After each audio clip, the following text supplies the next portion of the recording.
Hello everyone and welcome to the show. So many good friends today. Mirvais, looking fantastic, sharp as usual. Carlos, good to see you again. Sergio, Nicoletti, wow, long time no see. Great community today here. We are dealing with the most beautiful, the most exotic, and the most interesting wavelength range there is between 2.5 to 14 micrometer, the so-called mid-infrared photonics. Let's start. Everybody's ready? Full of energies, smiles? Ready to do business? I think so. Look, Slava looks really full of business ideas. Let's start.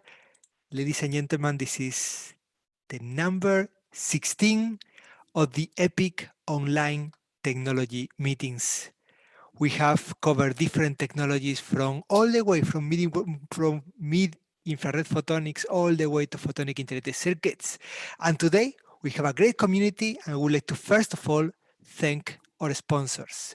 5 epic members are sponsoring this event.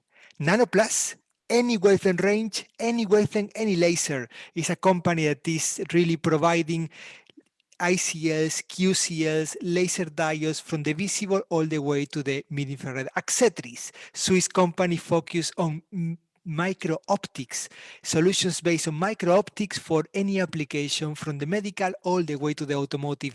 VIGO System, my Polish friends from VIGO, the key company enabling mid-infrared detectors from type 2 superlattice all the way to mid-infrared detectors for defense, for aerospace. If you're looking for the detector for any wavelength in the mid-infrared region, go to Poland, go to VIGO System. Eksma Optics in Lithuania, developing optics, laser optics, especially any beam-shaped solution that you need, these guys can provide. And we finish in Jena, the capital of optics in Europe. We finish with asphericon, aspherical freeform lenses, any kind of optic solution that you need for your optical instruments. Aspherion is the company that provides it. It is, of course, fantastic to have the support of the industry.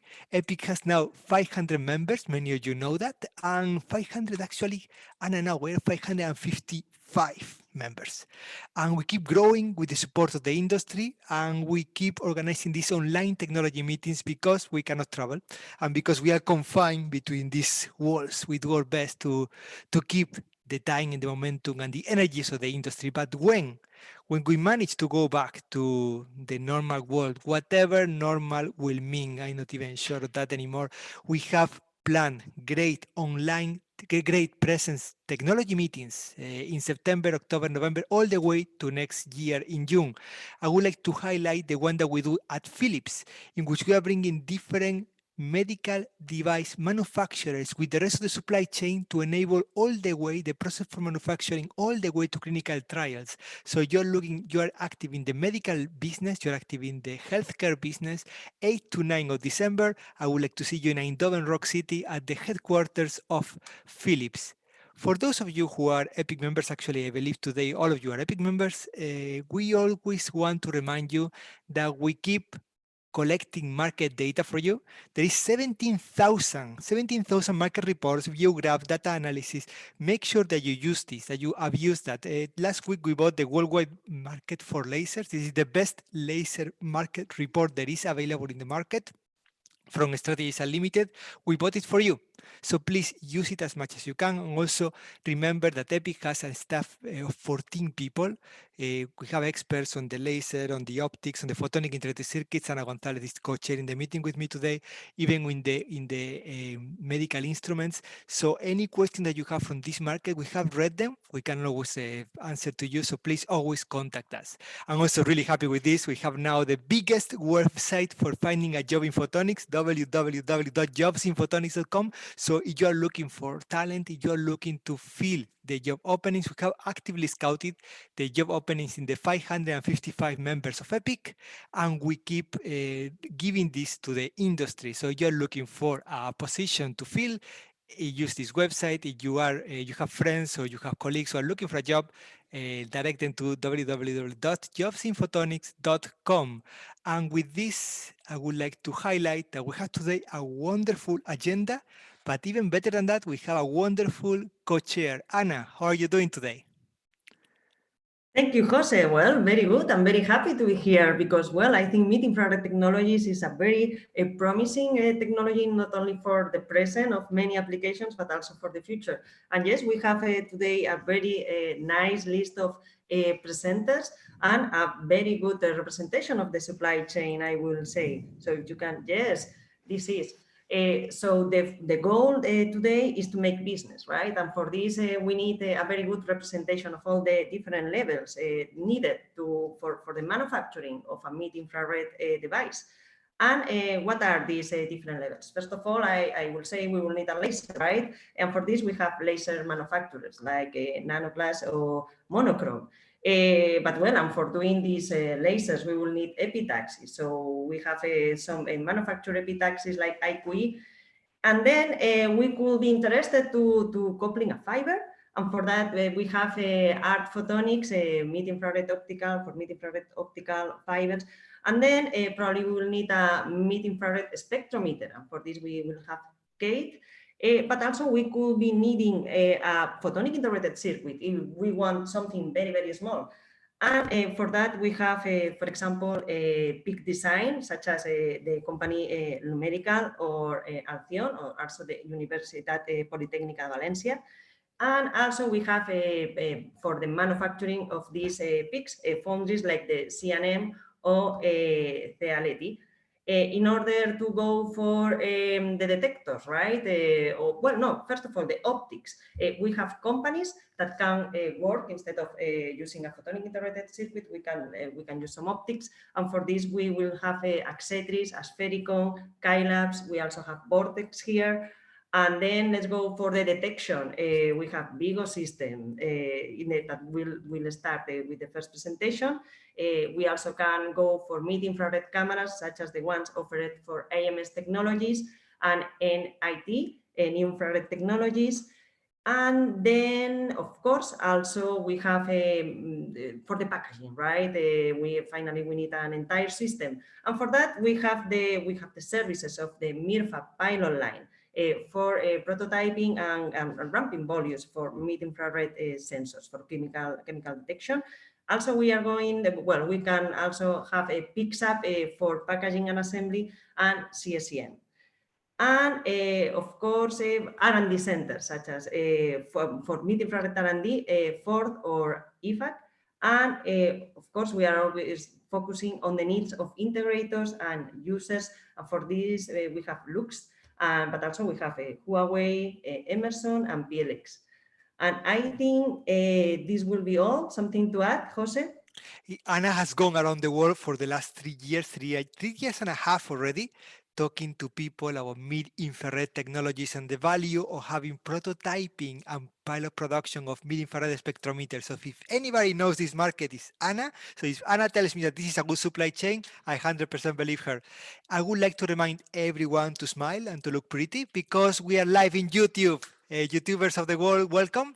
If anyone has questions from the YouTube channel, please put them in the channel. But also, even more important, if you want to get in touch with any of the participants today, all you have to do is send me an email, jose.pozo@epic-asoc.com, jose.pozo@epic-asoc.com, and I will be more than happy to introduce you to the participants. Once again, thank you very much to our sponsors today, nanoplus, Axetris, VIGO, Eksma Optics, and asphericon. You rock.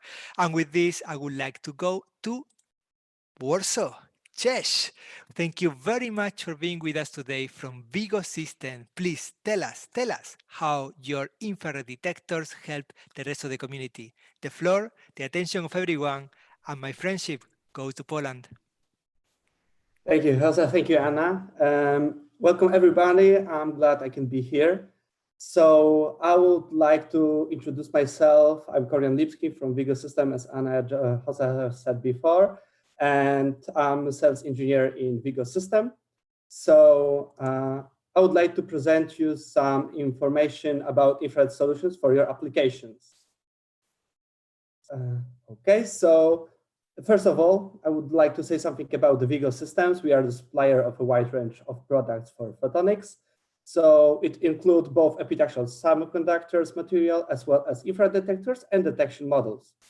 So all products are based on our own unique technology. Our biggest strengths are the technology, people, market knowledge, and innovation.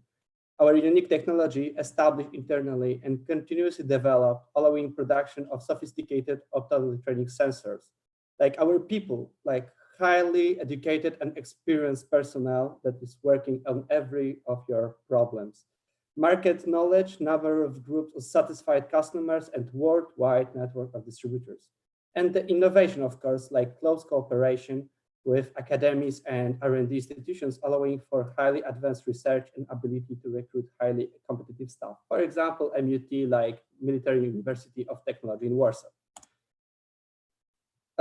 We are vertically integrated manufacturer. What does it mean? We have a complete production line of our infrared semiconductors and mid-IR photonic devices, starting with epitaxy, like MOCVD for 3.5 and 2.6 material MCT, and MBE for 3.5 materials. Our processing team is carefully working on every step of material manufacturing, starting with contacts and passivation, deposition, dry and wet etching and photolithography, of course, preparing the structures for assembly, dicing, wire bonding, and flip chip.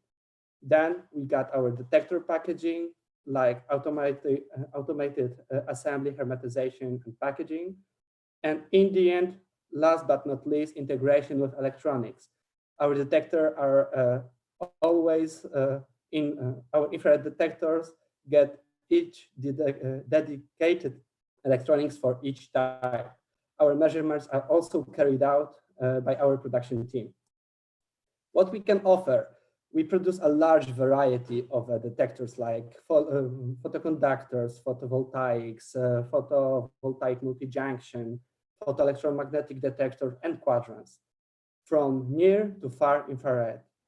As you can see, our parameters are, for example, of the TEC-TV approaching fundamental limits of performance, and our time of response of the detector is approaching gigahertz range.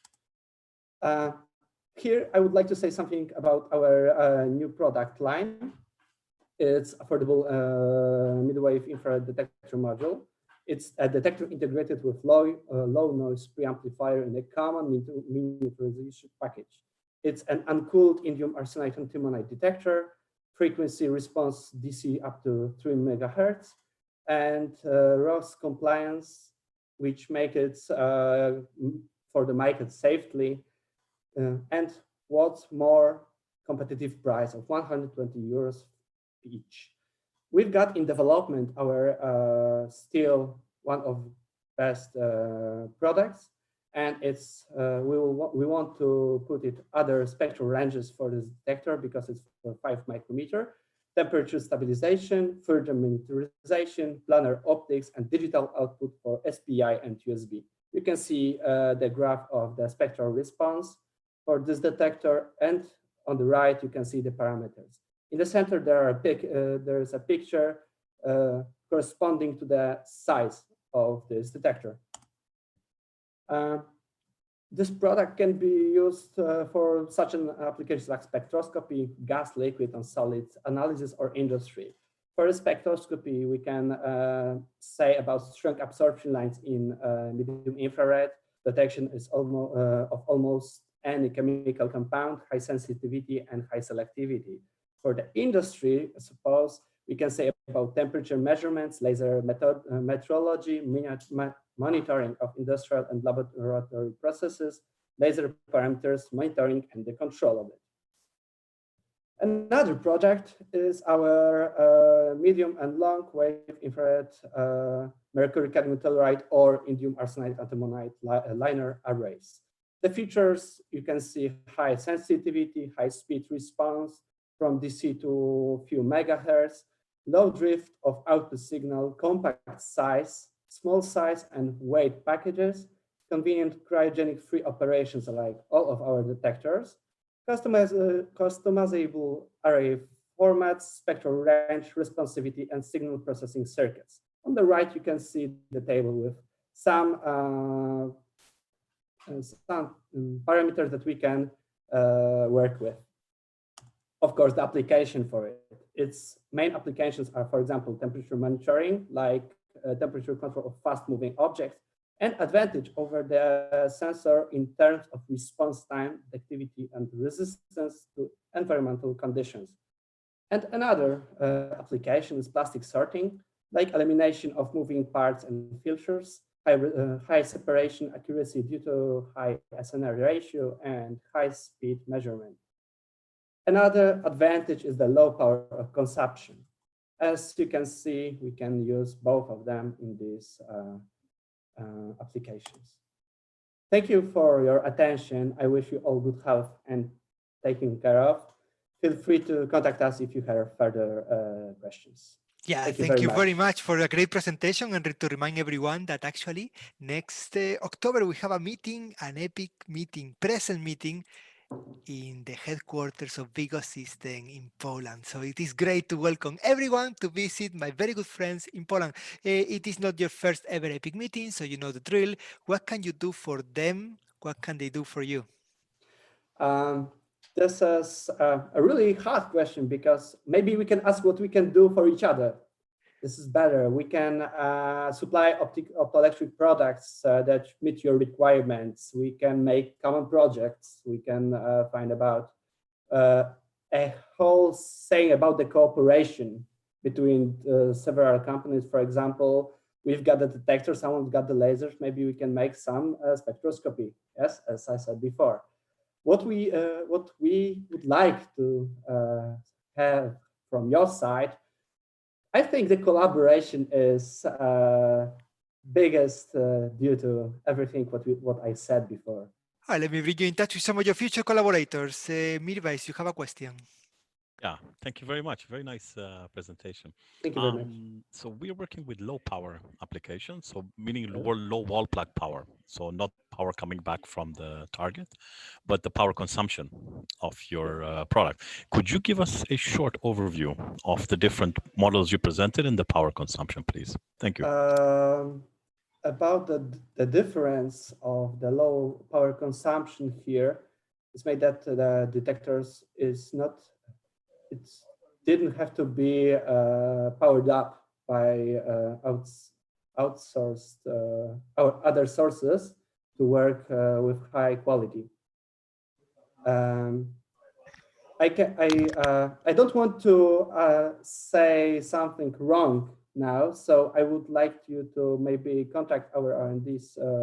No, I will not buy them from you like this power number. No. It's not about this. I don't want to put any wrong numbers here.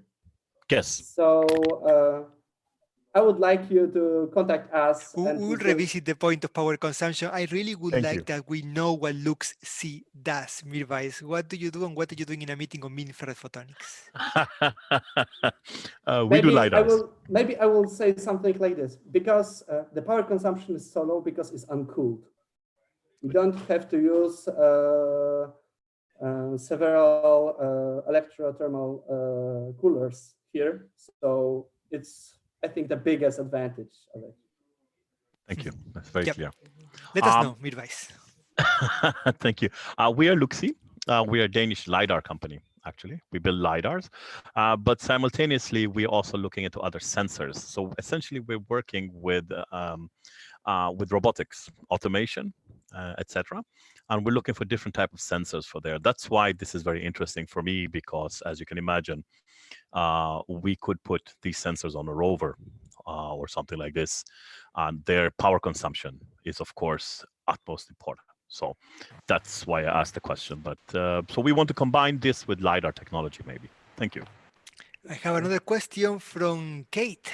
Jorion, thank you very much for joining today. It's your first ever Epic meeting, so you need to introduce yourself and tell us what Kate does, and then you can ask the question. Okay, so we produce mid-infrared spectrometers, and I'm always on the hunt for suppliers of detector arrays, particularly two-dimensional arrays. So I was interested in your linear arrays and sort of kind of what the pixel counts could be. We're wondering how many pixels you can fit in one detector array. Yeah. In this one, as I said before, we can make it up to 32 elements, linear or bilinear. Okay. I think you're going to also be quite interested about the next presentation in which they actually assembling the camera systems. But for me, I really think that VIGO is really setting up the scene in the sense that we already know the detector side. We know how fast VIGO is growing. We know how some of the segments are growing dramatically quickly. And I'm really looking forward to have the EPIC online, the EPIC present meeting in Warsaw next October. Thank you very much. Thank you very much. And we go to the next speaker. We go now to Madrid. Muchas gracias, Rodrigo, por estar aquí. Thank you very much for joining us. Tell us how the supply chain looks like for NIT, how we can help you get better, even better than you are already. Thank you very much, Rodrigo. The floor is yours. Thank you very much, Jose. Good afternoon, everyone. Thanks to EPIC for giving us the opportunity to participate in this online meeting. I would like to start my presentation with a short introduction to Infrared Technologies, NIT. We are a Spanish company supplying innovative mid-IR detectors, high-speed infrared cameras in this range, and industrial solutions. The detectors that we manufacture are based in lead selenide material, PBSE. We use a technique called VPD to process them, which is fully compatible with the silicon CMOS wafers, and we obtain monolithic detectors with no need of hybridization. Also, this allows to process hundreds of detectors in a single manufacturing batch. The performance of our detectors is quite unique because they have detection in the whole 1 to 5 microns band with a peak detection in the mid-IR in 3.7. They have high-speed capabilities and uncooled operation at room temperature. This, of course, has a direct impact in the overall cost of the products because no complex cooling systems are required for operation, so that we can bring affordable solutions. We are a vertically integrated company. We cover all the steps from the detector concept to the final product, including detector and rack design, detector processing on 200 millimeter silicon CMOS wafers, packaging using a custom method, design of proximity electronics, manufacturing of OEM modules and industrial cameras with industrial machine vision interface, and of course, industrial solutions for the integration in the production line. Our products and portfolios, our products and solutions are target to integrators, solution developers, and end users. On the left side, you can see our portfolio for sensors and cameras, and on the right, you can see our industrial solutions.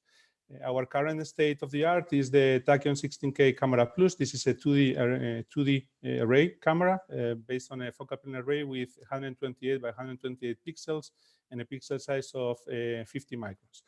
The camera is capable to achieve a maximum frame rate of 4,000 frames per second in full frame and in a snapshot acquisition. It also has some functions to establish or to set up a region of interest, and this maximizes the frame rate.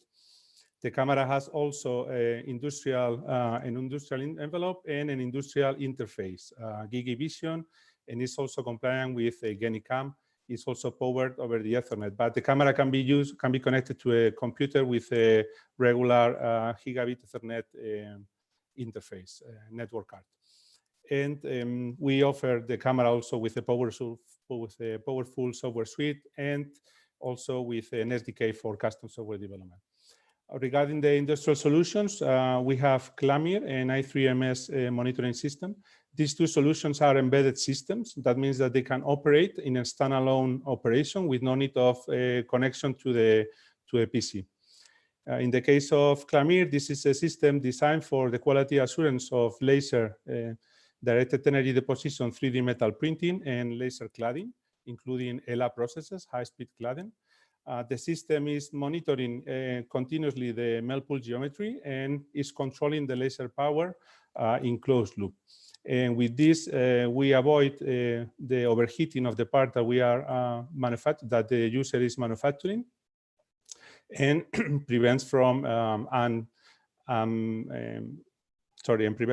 unplanned stops in the production due to the fact that the part would have to cool down. CLAMIR is also a very powerful tool for monitoring, and it provides a very valuable information for the customer, for the user about the process. And you can see under the photo that CLAMIR was awarded in 2018 by the European Commission with the Innovation Radar Prize in the industrial and enable technology category. In the case of I3MS, this monitoring system, it's designed to monitor continuously the melt pool width and generate an analog output proportional to this melt pool width. It also has digital outputs to tell the user that there is a warning or a failure because there is a deviation in the melt pool width. This the analog output that is generated by I3MS can be used as an input to a control system developed by the user. In both cases, we have a very powerful software suite for data logging of all the relevant parameters of the process, and also for analysis of the data. And they also include a DLL to allow an integration of the system in a third-party machine. This is very convenient for machine manufacturers that have already an HMI developed for their machine, so that they can incorporate all the functions offered by the two systems into their solution. To finish, I would like to show you, to make a summary of the main industrial applications covered by our solutions. Of course, first, I would like to start with the quality assurance of laser-based processes, like process monitoring and control of the laser and DED 3D metal printing and laser cladding using Clamir. Laser welding with laser welding quality assurance with real-time machine learning processing. We have already the solution implemented in production cells. Monitoring of all the relevant parameters affecting an SLM process, like melt pool geometry, precision, and cooling rate. In this case, the high frame rate of the camera is a very high advantage. Other applications are included in the field of arc welding and wire arc additive manufacturing process monitoring, glass manufacturing quality control in the hot end, spectroscopy, and also a very novel classical spectroscopy and a very novel technique called for hyperspectral imaging that is called dual comp. And also I would like to mention that we have a very strong collaboration with the industry through the H2020 projects. Here you can see some of the projects that we are currently participating in, related with the applications that I have just listed above. With this, I finish my overview, this quick overview of NIT products and applications. Everything is related to mid-IR photonics. I hope that you found it interesting, and I thank you very much for your attention. Very, very interesting, Rodrigo. Thank you very much. So then, well, the question, what can these companies do for you? Well, I think it's very interesting to have an overview of the whole supply chain. I find some of our suppliers here. Also, I have collaborated with some companies like AMS, for example, sometimes with Thomas Moritz. And there was, I think it's also good that the rest of the participants know about our activities. There was a question before about the spectroscopy from Kate. In this case, we offer the 2D focal plane arrays in the mid-IR, which can be convenient for the spectroscope, for their spectrometers, and also linear arrays. So we offer our products, maybe a collaboration, as my colleague from VIGO said before, collaboration in future development projects to bring the mid-IR photonics into the industry, into real applications in the industry. Okay, thank you. We have a question. Torsten from Huawei. Would you like to make the question? Yes. I just muted. Yes, you can talk. Okay, now you muted. Very good. Yeah, hello, good afternoon. Yeah, the question is, you mentioned your detector technology is based on lead selenide. Is that RoHS compliant, I wonder, because of the high content of lead in this material? Well, all the detectors that we offer are RoHS compliant. There is a proportion between the sensor and the lead material that needs to be fulfilled, and all our sensors fulfill that proportion. Okay, thank you. Torsten, maybe it's a good moment to ask you what is, what are your interests in mid-infrared technologies? What is the interest of Huawei in mid-infrared technologies? Well, of course, we have a very broad range of different products, and our consumer products include smartphones and smartwatches and other consumer-related products. We're always looking for new functions and new features that can bring additional value to the user. In particular, we're also interested in sensor technologies of all kinds. So sensor technology for environmental sensing, but also for health sensing, like health monitoring or fitness kind of monitoring sensors. So for all this, I think mid-infrared technology can offer some detection technology that is maybe not so easy to achieve in other wavelength ranges. And in particular, optical technology is nice. Not only optics is my own background, but also it's good because you can measure things remotely without touching surfaces. So I think that makes it attractive, and we are here to learn more about the technology, what is available. Okay, thank you very much, Torsten. Rodrigo, Thank you. I saw you put a logo from Lampas, in your slide. Maybe would you like to elaborate about what is this project about and what is your role there?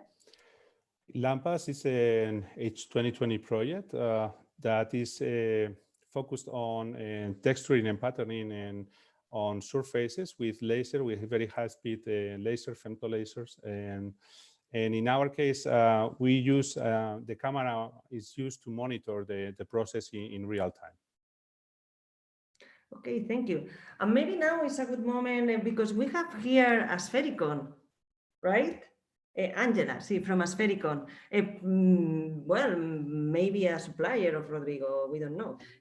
Angela, would you like to, well, thank you very much for sponsoring this event. Would you like to tell us what is asphericon doing and what are you doing? Yeah, especially in infrared optics, we are supplying IR glasses, silicon, germanium, and in a diameter range of 1 to 420 millimeters, and highest precision due to our technology and measurement techniques. And we do the optical design as well as the coatings from UV as well as to 5.1 micrometers. So we have the full system integration as well in our company. So then, yeah.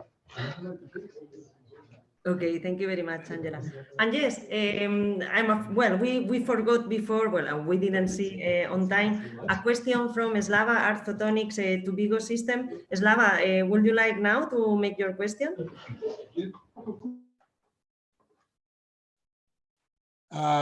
Question is, Kordian, I have excellent discussion with Adam Piotrovsky at Photonics West that mid-infrared fiber photonics, mid-infrared fibers in fusion with your detectors can bring really new horizon of application. So just pigtailed fiber optics, something like that, So, and we did it already with quantum cascade lasers, and it will look the same because, then cables can be simply detached, from the detectors. And we can make bundles of them, so that's why flexibility of cable, which can be several meters long, can give a chance to go anywhere, medical, industrial, what else, so can you push Adam, to make actions, because Corona is a bad story, but we can communicate at least by Skype or what else. Okay, of course, Slava, I will talk to him tomorrow on our meeting, and I will remember him about your applications, and we'll talk about it more. And then maybe you can mail me as I put it on and remembered me, and I will push Adam for next conversation, as you said. Okay, excellent. Thank you. Thank you very much. Okay, thank you. And I think now we have a final question from Selen Optics. Yes, no? Okay, sorry, a confusion. So if there are no more questions for Rodrigo, Okay, so then let's move to our next speaker, Jian from Cailabs. So, Pu, if you want to share your screen. Yes. Okay, thanks, Anna. Thanks, EPIC, for organizing these wonderful meetings. Cailabs has participated in many of these already, and they are really, really bringing together the full supply chain. We are really happy in participating in that. So today, today I'm here to talk about something that actually we're not very known for at Cailabs, but something that we can bring to the mid-infrared photonics community, which is high-power mid-infrared sources based on beam combining. First, to start, just a few words about Cailabs. We are a French company, a rather young company, developing, manufacturing, and selling innovative optical components around beam shaping. So we own a unique technology of extremely flexible and integrable beam shaping technology called MPLC, multi-plane light conversion. And we've developed around this full expertise around beam shaping that we bring to many different applications and markets, such as telecommunications or industrial laser processes. This technology is built in this company for 6 years now. We have an extremely technical team to bring innovative ideas every day to the field. The idea I want to talk about today is how this beam shaping technology could also be used for enabling a combination of multiple low power sources. So the technology we have, multi-plane light conversion, is, as I said, a very passive and a very flexible technique for shaping and multiplexing beams. So it means that we are capable of shaping in phase and amplitude any beam, and we can actually shape multiple beams at the same time. So we can use that for obviously laser processes. We can use that for telecommunication in order to multiplexing, but this can also be used for passive incoherent beam combination. It means that we can transform a certain number of single mode input beams, low power input beams, into one output beam with a scaling of n in terms of power, and we have a homogeneous beam profile. And actually, because we can control precisely how each input beam is transformed into the output beam, we can achieve the optimal output quality for this beam combination. It means that for a given number of inputs, let's say 4 input beams, we can achieve an output beam with the lowest m² possible. So for 4 input beams, for example, we can achieve an m² of 2, which is the lowest you can do for incoherent beam combination. So it means that here we can provide an efficient beam combiner with optimal beam quality. So now, how could that be used for mid-infrared photonics? Well, we believe that by using this technology, we could offer portable high-power mid-infrared sources. Indeed, there are many applications that require a portable and high-power source at the 3 to 10 micron range. So we think about infrared countermeasure, for example, free space communications, sensing, organic material processing, for which this wavelengths of these mid-infrared wavelengths are very interesting, but for which you also need, I would say, a medium or high power range. And the most promising sources for portable mid-infrared source are quantum cascade lasers, because they are very compact. They have a good beam quality at the output. They produce single mode beams, and there's a very large wavelength range that is available through quantum cascade lasers. However, they have a very limited output power. Most of them, it depends a bit on the wavelengths, but most of them have an output power that is below 2 watts. And so what we believe we can offer with a beam combiner and with QCR sources is to have a more powerful source based on the combination of multiple quantum cascade lasers. And so we can achieve more than 10 watts of output power at this wavelength range between 3 and 10 micron. So we can combine up to 10 sources. Actually, we can combine even up to 40, 50 sources, but you would decrease the n squared a lot. So I'm not sure this would be interesting, but let's say we can combine up to 10 sources, 10 QCR sources, whatever the wavelength between 2 and 10 micron.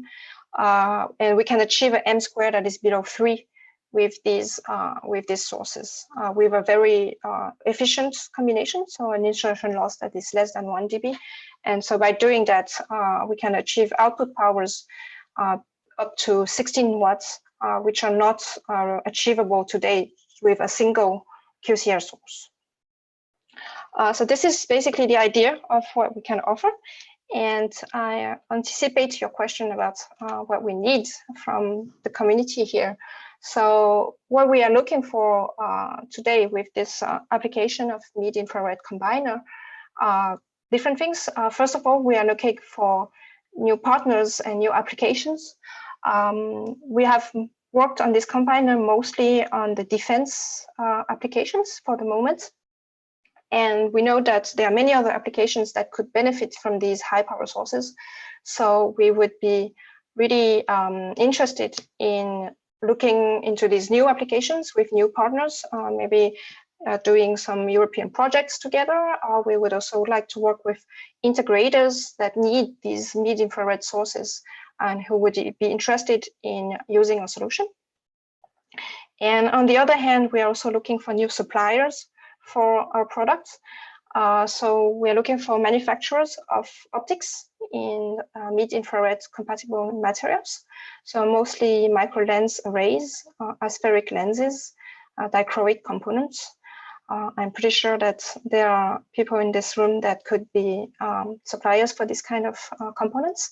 And we are also looking for providers of optical coatings at these wavelengths. Thanks for your attention.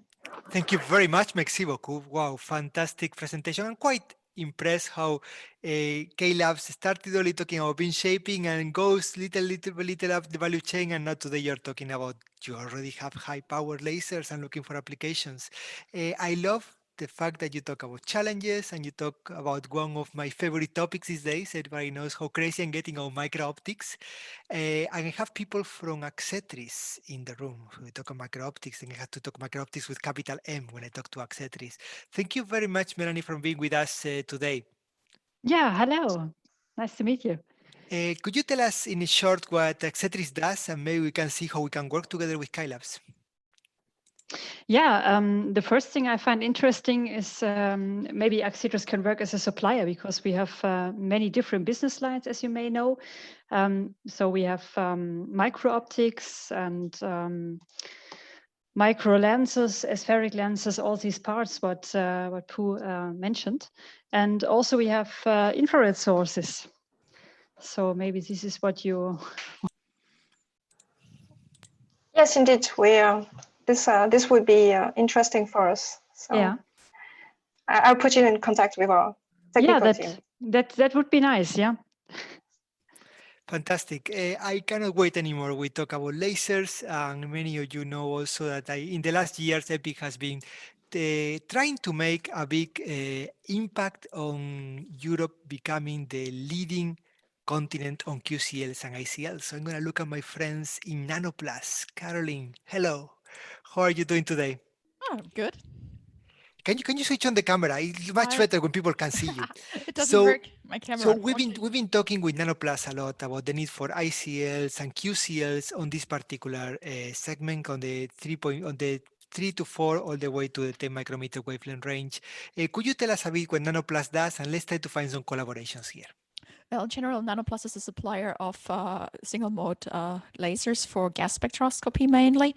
And in general, we offer the whole wavelength range from 760 up to 14 micron and have a strong focus on the mid-infrared indeed, which we can cover by our ICL technology in the wavelength range from, let's say, 2.8 to, let's say, up to 6 microns already.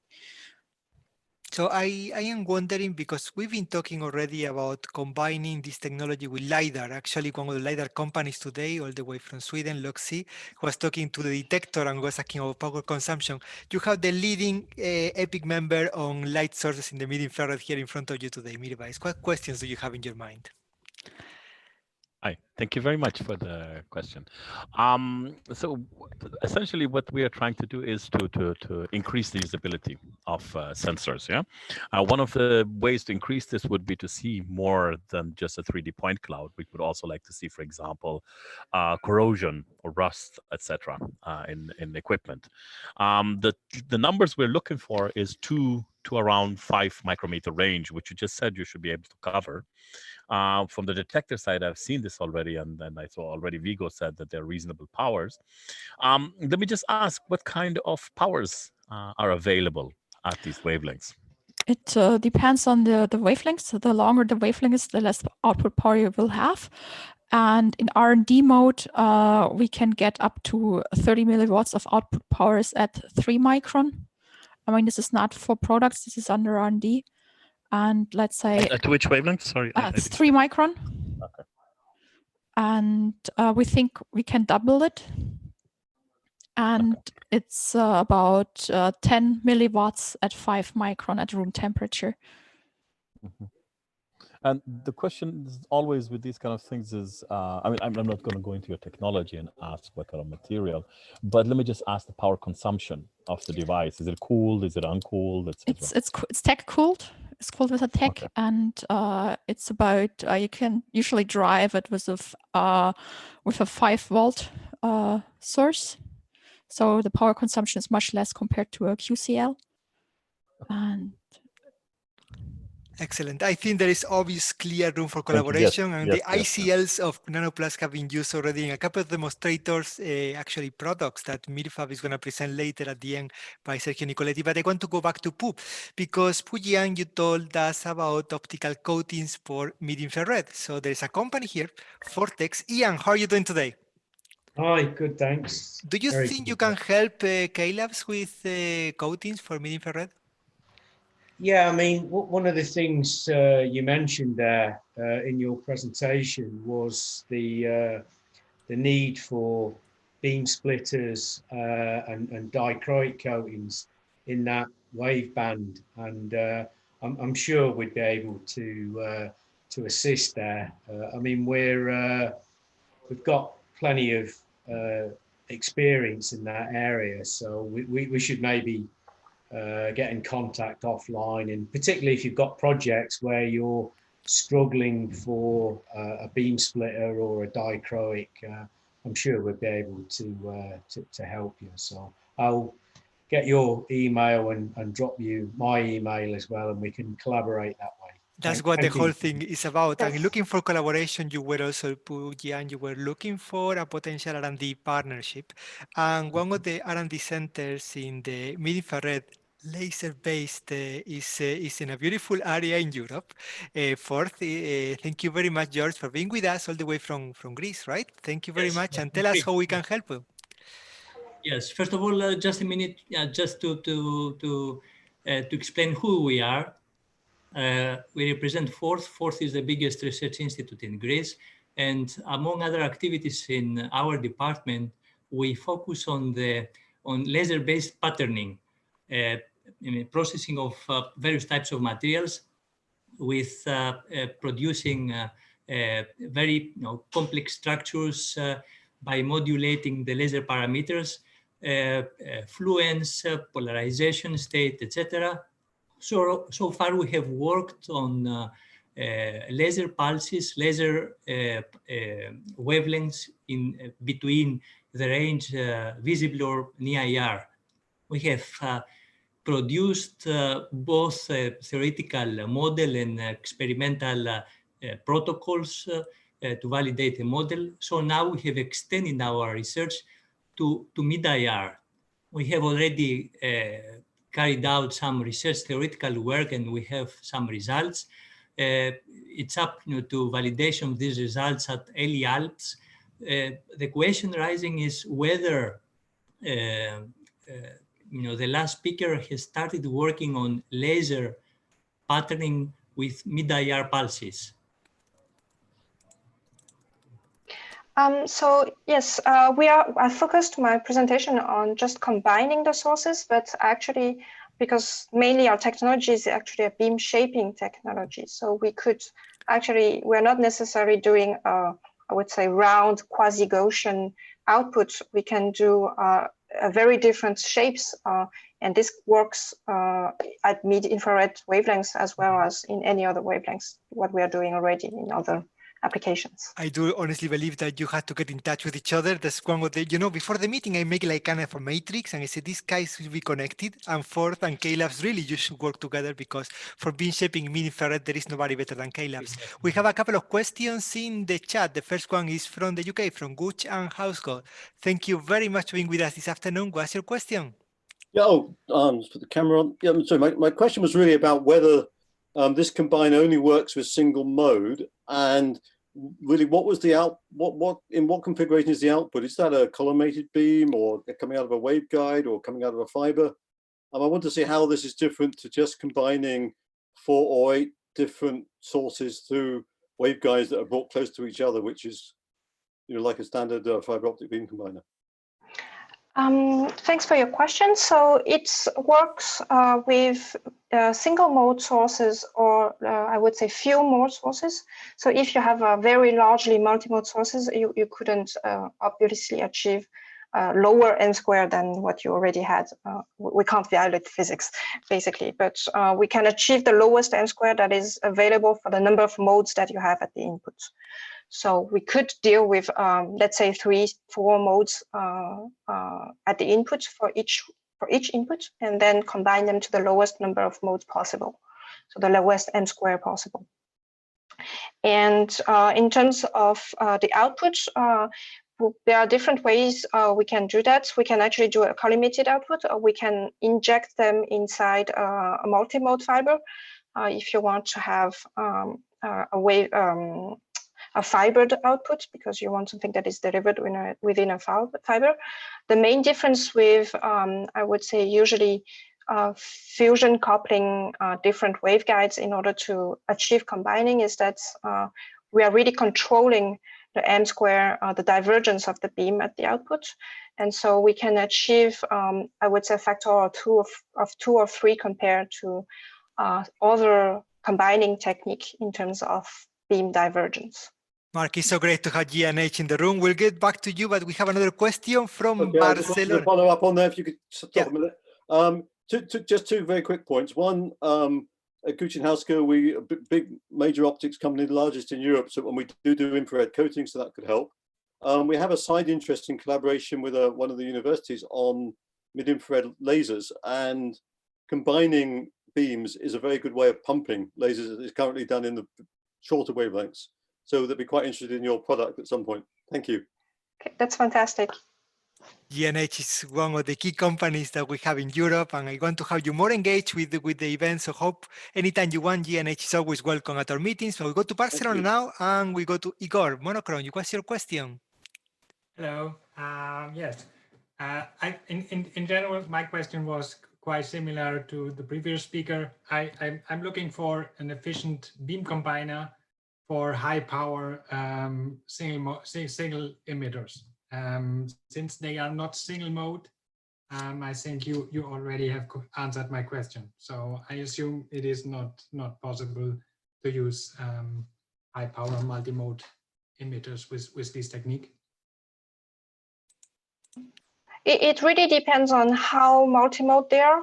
We can have a discussion offline afterwards about how your sources are built.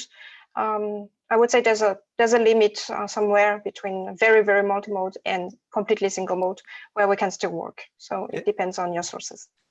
Okay. We go to another company. Let me go to LVF, Levesque Fleuret. Thank you very much for being with us this afternoon. What's your question?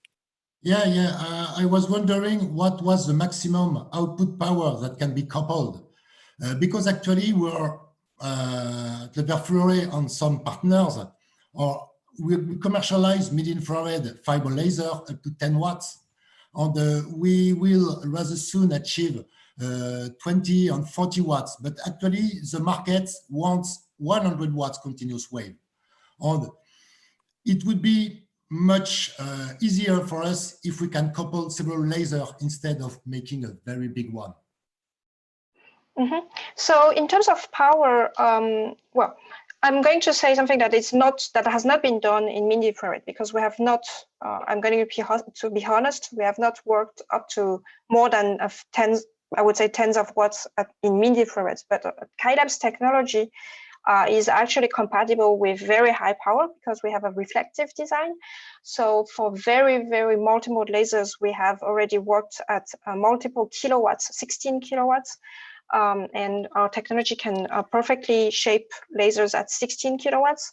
And for this kind of beam combining techniques, we have already achieved several hundreds of watts at 1 micron. And I'm pretty sure that we can adapt this to 2 to 3 micron wavelengths. So I don't see any issue in working with multiple times tens of watts, as you are mentioning. So, Samuel, you didn't tell me you were going to be here. Otherwise, for sure, I would have put your logo in the specialty fiber for mid-infrared.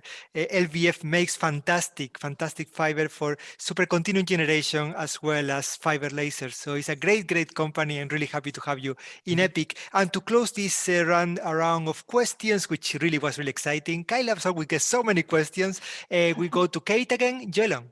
Hello. Could we use your technique to combine incoherent sources? You sort of hinted that we might be able to. So if we wanted to combine, say, 4 Axetris emitters, which are roughly a millimeter square, is that possible? Do we get 4 times the intensity? Yes, it's possible. It's not going to be exactly the same brilliance, so it's going to be a bit larger. But again, we are going to achieve, I would say, the theoretical minimum of brilliance you can have by combining 4 incoherent sources. That was a great Q&A. That was fantastic. So many things to be discussed, so many potential collaborations. Remember, if anyone wants to get in touch with any of the people in the room, all you have to do is send me an email and connect the industry. We go to Berlin. We go to my very good friend, Slava. Art Photonics is one of the key companies we have in specialty fiber for mid-infrared. The floor and the attention of everyone is yours. Thank you, Jose. Thank you. I'm always in the same problem, you know, how to put a lot of information in a very short time. So did you see my screen now? We see it crystal clear, but you need to go to presentation mode. Oh, at the bottom left. Yeah, okay. Bottom right. Yes, there you go. It goes. Do you have 2 screens? Yes. Can you unplug the second one? You don't need it. 1 screen is more than enough. Yeah, sure. Okay. You unplug the second one, then we'll be okay. Now? Yes, and now open the presentation again, go presentation mode, and you'll be in business. Yeah. Okay. So we are fiber. No, wait, we don't see the slides yet. You need to open the PowerPoint file. Again, now we see your beautiful desktop with the beautiful constellation. Yes, and now go to presentation mode, and you'll be ready to rock. But when I go, it doesn't move from here.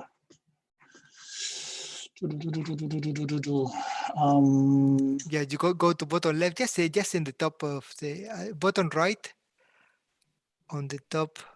Where you click before, just click again there and it will work. Now you don't have the second screen, so it will work. Is it now? No, it's not yet. I think you may be sharing the wrong screen, so just go to slide number 1 and we will see it like this.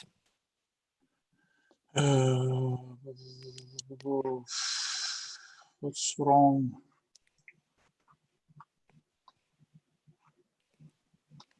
It is great to have here the entire supply chain and see how at the end of the day everything will come back together when Sergio Nicoletti will talk to us about MIRFAB and how to get all the pieces of the puzzle in order to make innovation together. In the meantime, you maybe want to go to slide number 1.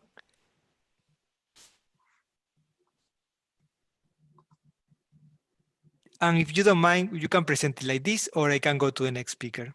Yeah, go to the next speaker. I will. Okay, try to understand. Maybe Anna will advise me what should I do. Anna is a great advisor and consultant on many things, including PowerPoint. We go to one of our users today, and one of our users in the leak detection business. The company Cascade was actually acquired by Emerson already a few years ago, and actually positioned the business of mid-infrared into power process monitoring. And for that, we have a beautiful story to be told right now. Thank you very much, Emerson, for representing yourself at the EPIC meeting on mid-infrared sensing. The floor and the attention of everyone is yours.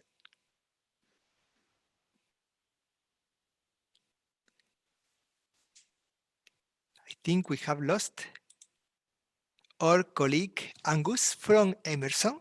And since there is no time to waste when people with great valuable time are in front of me, I go to my next speaker and I go to Munich. I go to AMS Technologies. I go to my very good friend Thomas Moritz, who's going to talk to us about all the different solutions that AMS is deploying in different application fields in the mid-infrared.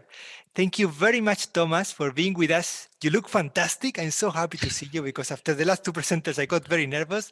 The floor, the attention of everyone, and we'll buy you a beer, is yours. I'm happy as well. I try to find the right screen here now. I'm sure you will. I guess. How many screens do you have in front of you? Can you see that now? You have shared the wrong screen. You have to share the other one. I'll take it off. That's not a problem. Don't take it through the window. It's now it's fantastic. The floor and the attention of everyone is yours. It's always the same problem with two screens. So that's the thing. So yeah, I would like to talk about everything, but I have only 5 minutes as I was told, so I have to really focus. So I'm Thomas Moritz, Business Line Manager, Optical Technologies at AMS Technologies AG. And I'm putting a little bit in the wrong direction. So I put the presentation of the company to the end and just go for the matter. Talking about an optical component, which is usually very small, passive, and sometimes completely underrated, but very important, is optical lenses. So I will give a short overview about the materials used in these range of wavelengths and some technologies and some of their advantages.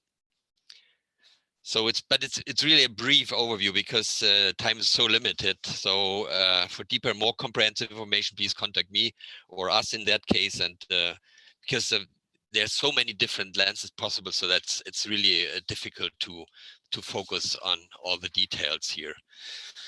So every detector needs a camera, as is shown here. So to focus the light onto the chip. So sometimes it's very easy. You have just a lens applied and close to the chip and then mounted together with the detector chip into some kind of fixture or holder. So, but for more complicated, more complex applications, a lens assembly may be necessary.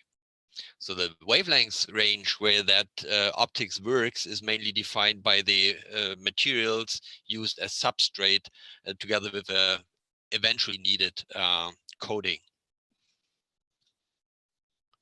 So here, the most common materials used for such optics are shown, which are used by our partners, LightPath, which is a EPIC member as well, and it's daughter company ISP, which we are working closely together, and they are covering the wide range of spectrum, which is listed here. The BD6 on the left-hand side is a example for chalcogenide glass, which is a very good alternative to germanium with a lot of advantages. So it has a lower weight, it has a better DN to DT, means a lower, I would say, it is changing by temperature. The index of refraction is changing by temperature in a lower scale, and they are more easy processable with different other technologies. So right graphics shows the wavelength range covered by the different glasses or crystals. So the conventional way of manufacturing lenses shows on the slide. Left-hand side shows probably the oldest way, the traditional way to make lenses. It's just turning a blank using some special abrasives and then gives the final shape of the blank. The further development of this technology is CNC polishing on the right-hand side. It's able to make more difficult, more complicated shapes in a shorter time. The diamond turning in the middle is using CNC-LETI, similar to the known CNC machines which are used to shape metals. The diamond turning tool cuts out the shape out of the blank, and further on combined with the polishing technology, so it always depends a little bit on the surface you need to achieve. It gives then the final shape of the lens. The second technology I want to draw your attention to is that precision glass molding. This process is dedicated to really high volumes because it requires high precision tooling, which is pretty cost effective, and it's only worth to do that for higher quantities. It is a high temperature compression molding process made in a very controlled environment and following a precisely controlled technology. Using molded lenses and optical lens assemblies may gain a lot of benefits. So you have a reduced size, you have a weight and cost because of high volume manufacturing. You have enhanced thermal properties and possible atomirization in a high temperature range by combining different materials for different lenses in assembly. You have the opportunity to use high quality chalcogenide glasses, and finally, they are very highly customizable. Disadvantages are here pretty obvious. The small size, approximately up to 25-30 millimeters, because of, it's a pressing process. You would need a really high power to make bigger diameters, and unfortunately, not all glass types are moldable.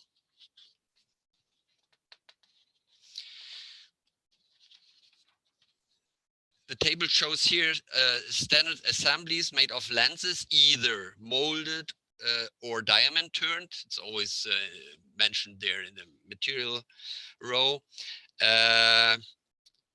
With their main parameters, they are at the common detector sites the lenses are designed for. The combination of both technologies, the diamond turning and the pressing or molding, will compensate some of the disadvantages of the different technologies, like diameter limitations or weight or cost. The market ones in the red corner there consist of lenses manufactured conventional way, means diamond turned,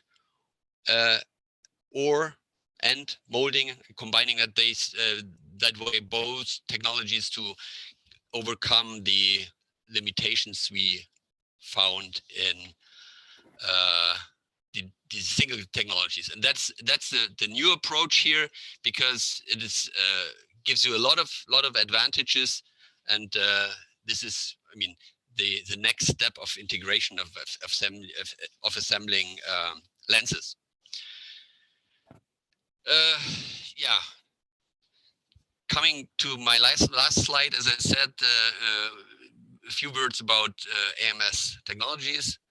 So we are unique. We're the only provider of custom products and solutions with interdisciplinary competencies across photonics, thermal management, and power technologies. And our mission is to facilitate innovative companies to convert these technologies into an asset for success. That's our mission. A few facts here. We are pretty old already, established in 1982. We have more than 100 employees, 30+ million euro turnover, 7 offices across Europe, 2 small manufacturing lines with engineering and development. That's it. If you have any questions, sorry for that rushing through the matter, because I could probably talk not 5 minutes, but 50 or so to be more precise and more in deep. But any questions, just to us, we can answer that. We have a very well-trained team, very familiar with all these lenses and can answer all the questions, not only about lenses, but all about optics, light sources, fibers, detectors, and yeah, our solutions built out of that together with our partners.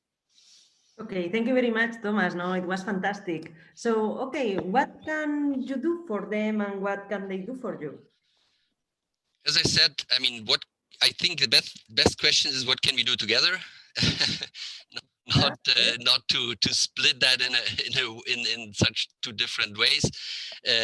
I think what we can bring to the table is our market knowledge, our long-lasting relationship with our partners, and that's, as I said, really pretty unique. We have experience and specialists in photonics, in thermal solutions, and in power electronics. So we can bring all these knowledge together to work on challenging projects with our customers, based always on their needs, and creating that way either a solution which is based on a customized standard product of our partners, or a specially designed lens, laser, whatever it is, and putting that together with electronics into a box, forming a solution to our customer.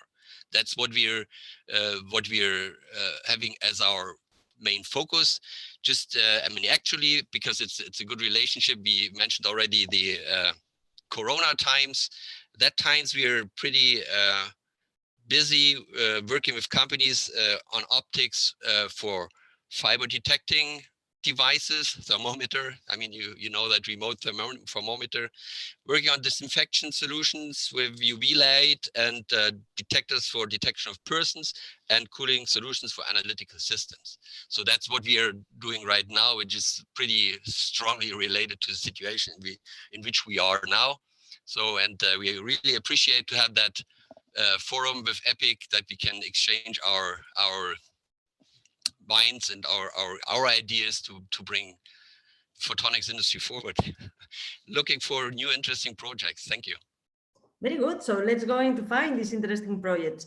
Maybe it's a good moment to introduce to you Stefan from CSEM. Stefan, would you like to say what are the interests of CSEM in packaging and in well, also about the lenses, no, about micro optics in mid-infrared technologies? Just had to find the unmute button. Hello, everyone. So great audience here to talk with and to gain some knowledge. And this is very good for me to see what's there. So at CSEM, we are a research development company, and we're very much in prototyping custom designed packages for the mid-infrared. So that's in my area of expertise. And so particularly if it comes to the heat dissipation, QCL lasers, they dissipate a lot of heat. So if you have something like a 30 watt coming out from a laser, you need to dissipate, then we have some solutions where we can provide millikelvin type of stabilization. So in case you need a spectral control of the laser, and in many cases in the mid-infrared you have a lot of well, new components which are coming to the market from lots of semiconductors, either detectors or lasers, and in many cases there are no standards, and many of these companies doing these devices, they will need some custom solutions for packaging, at least to get the first prototypes on the market. So it could be tunable QCL lasers with MEMS external cavity functions, or anything like that, bringing more functionality to the package, to the QCL laser, and incorporating detectors and stuff. So that's sort of the area where we're active. Stefan, do you see potential collaborations with the companies in the room? Yeah, with many of them, basically. So, well, we're in the MIRFAB consortium, so you will hear a little bit about that later. So, with a couple of companies in the room, we're having actually projects. going on. Okay, thank you. And I can see a question in the chat. Julian from Kate. Yeah.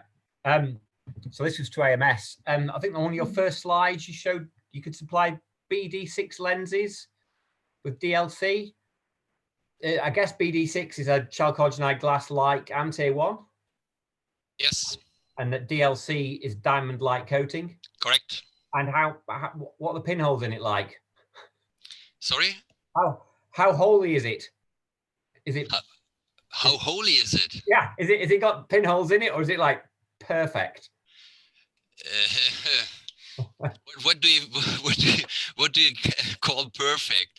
I mean, it's you know, it's a glass. So okay. So I'm thinking about it as like a protection against chemicals. So I mean, it's like a barrier.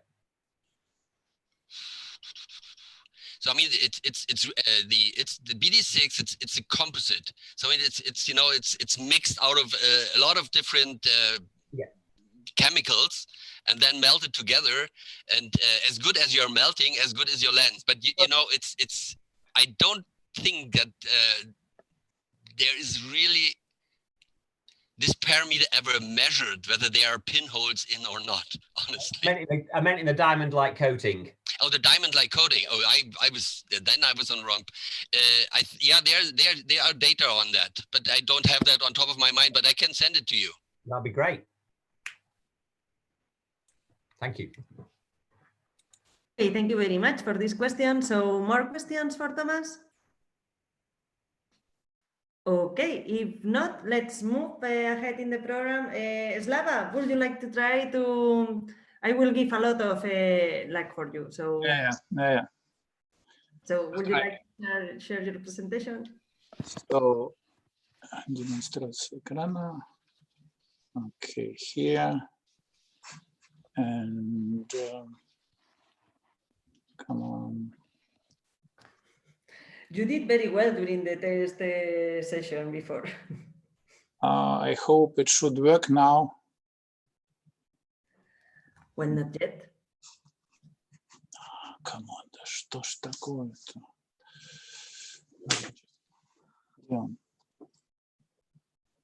Now you can see it? Yes, but not in presentation mode yet. Now you click there. Okay, but now we can see the screen with your notes. Maybe you can change your screen. It's just the app in, you know, their app in your screen.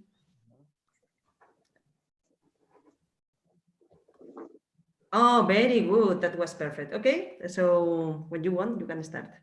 You can see it? Okay, great. We are fiber optic bridge manufacturer, so that's why for all members, I think so we can really put fibers on top of detectors or sources of light. And then you see we really made a choice of different materials. Our own baby is polycrystalline fibers for mid-infrared. And in general, I will not eat bread from Le Ver Fluoré because, of course, it's excellent fiber over here, but we are focused on only 3 types.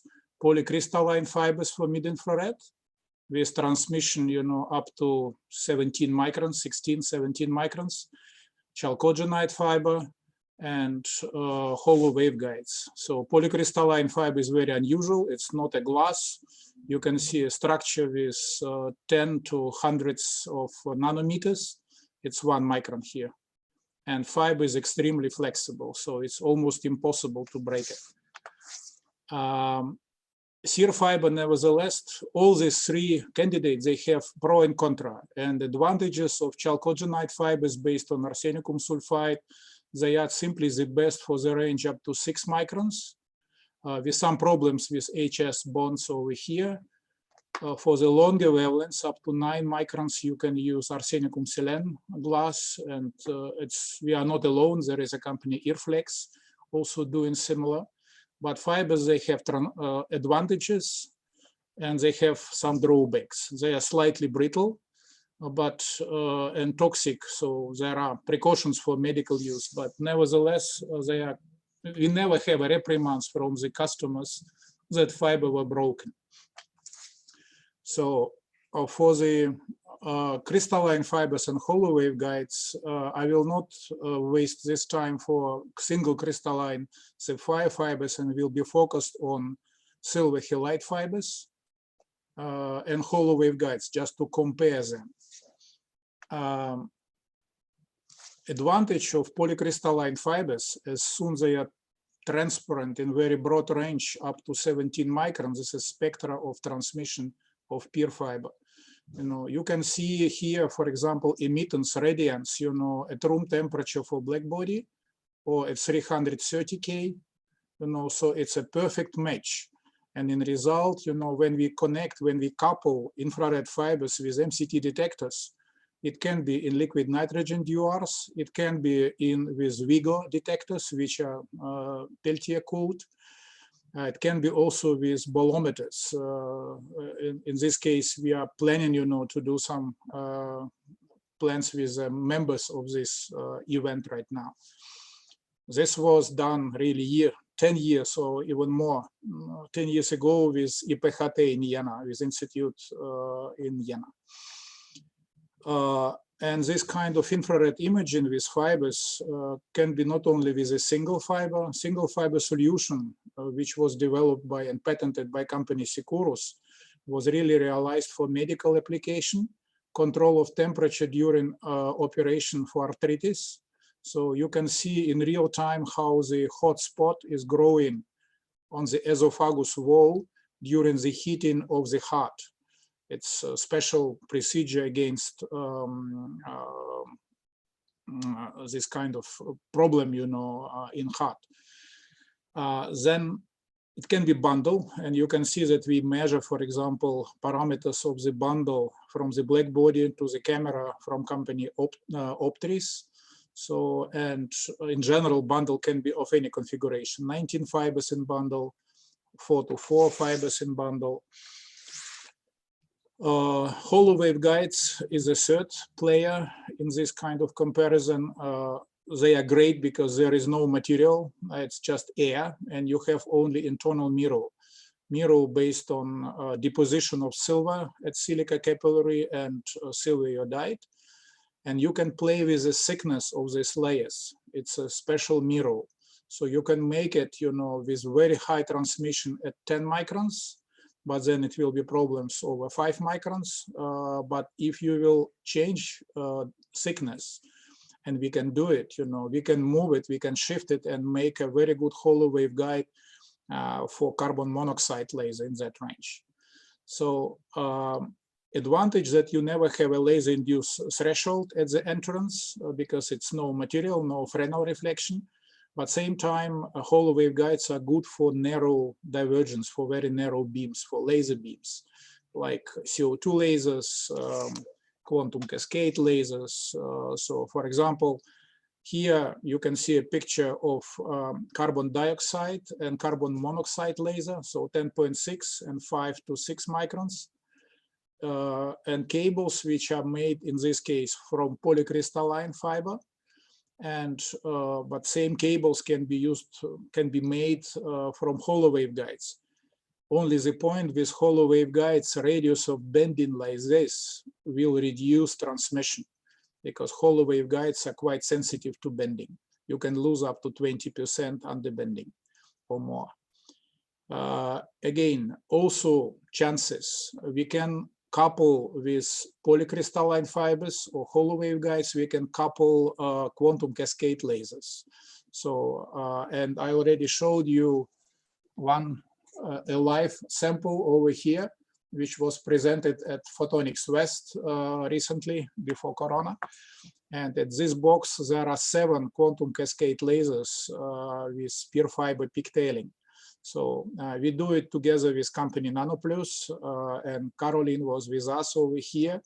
I hope that in summer, even under this critical time, we shall have already several options of this working prototypes. And our partner is also with a project Miracle, European project company OptoPrecision, put them together in this kind of multi-laser box. And one piece of fiber from this bundle goes to infrared detector. So that's why, in general, what we want really to accelerate our collaboration with VIGO to have fiber optic pigtailed detectors.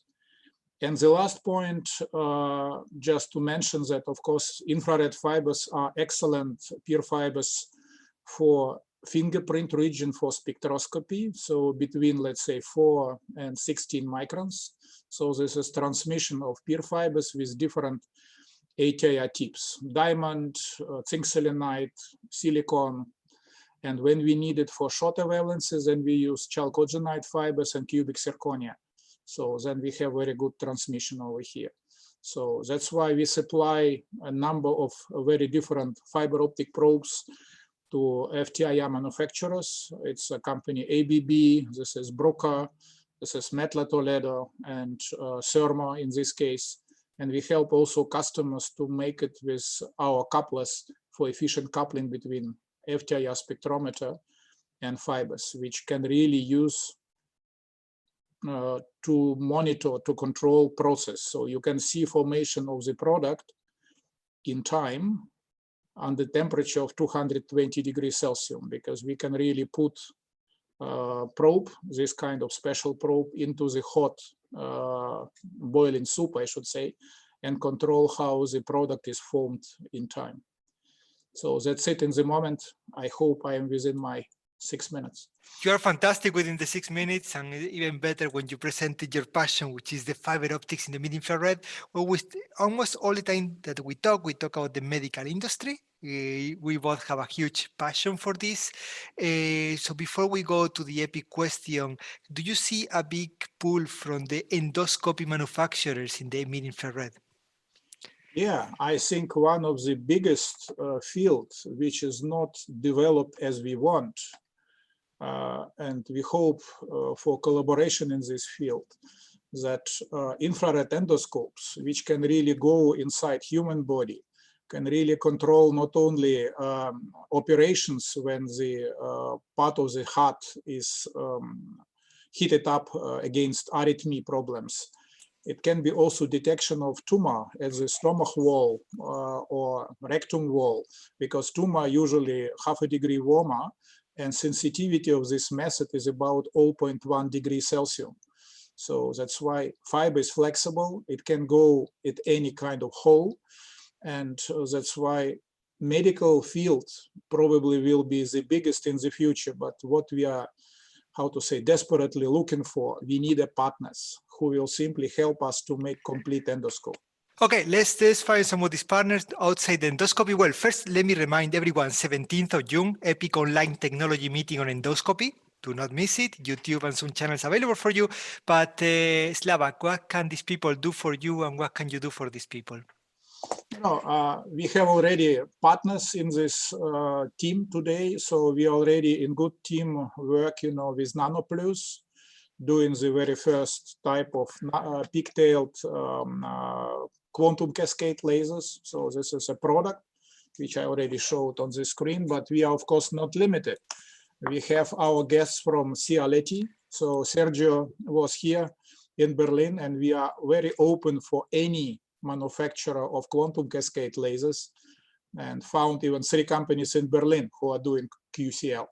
So plus VIGO, of course, with VIGO, it's our, how to say, very old plan, and because of Zeitnot every day, it's postponed and postponed. I hope that this summer with Adam, we shall realize our plans, which we discussed in January at Photonics West.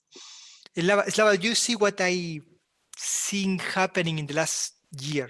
Lots of photonic integrated circuit manufacturers are developing peak platforms in the mid-infrared, and soon they're going to need packaging solutions. There are not many mid-infrared fiber suppliers. Today we are lucky that we have 3 in the room, but there are not many mid-infrared fiber suppliers.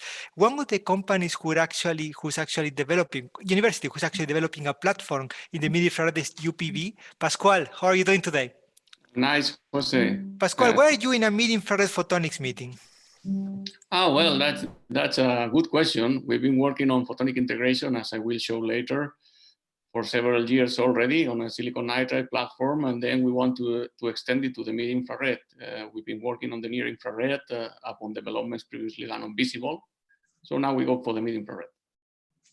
Are there the whole supply chain, because of course you're developing the silicon nitride part, but the whole supply chain is ready for you? Are there companies who can provide the detectors, can provide the fibers, who can provide the packaging solution? Are you looking for these collaborations today? Yes, indeed, we are, as I will show later, probably I'm advancing myself to my presentation, but we need cooperation to bring in actives to our passive platform, yes. I'm going to go to my spectrometer. I'm going to come back to you, Pascual, after your presentation, but I would like to tell Slava all the things that are happening. I'm going to go to our spectrometer company today, Julian. Thank you very much, Julian, from Kite, to be with us. You were very specific, and I loved your questions on the challenges for the cameras with the pixels and the challenges with the chalcogenide with the little holes. That was mean. But what kind of questions do you have for a company who makes mid-infrared fibers? We don't use them, so it's not particularly, it's not my bag really. I don't have a question for you. Sorry. I'm surprised that you don't use them. Could you tell us a bit about Kate and what kind of applications, what kind of domains are you looking to deploy your spectrometers? So it's actually the last slide that Slava presented. So it's spectroscopy, and you are sticking an optical sensor into a cooking vat of chemistry, of boiling chemistry in somebody's factory. And you use a fiber when you can't get the spectrometer itself close to the process. But our intellectual properties around having a spectrometer that's tolerant to the environment, so you can shake it around and you can temperature cycle it. And so you don't need to remotely couple it. So you don't need the fiber, and you get rid of the fiber and you have a light pipe instead. Now that I have you on the phone, I would like to also ask you, you could write the Santa Claus Christmas list, Julian. If you could think, because so far you've been the star today, if you could tell me what kind of challenges you would have so I can find them for you. What I would like is a lump of diamond that's roughly a cylinder of diamond that's about 25 millimeters in diameter and 20 millimeters long that I can turn into an ATR prism. But I don't think anybody in the world makes diamond that big. But that's why I'm interested in diamond-like coatings, because that means you can interact with any chemistry you like. So it's just a wonderful mid-infrared material. So things that are coated in diamond and transmit in the infrared are really interesting. Hence my interest in BD6 and diamond-like coatings.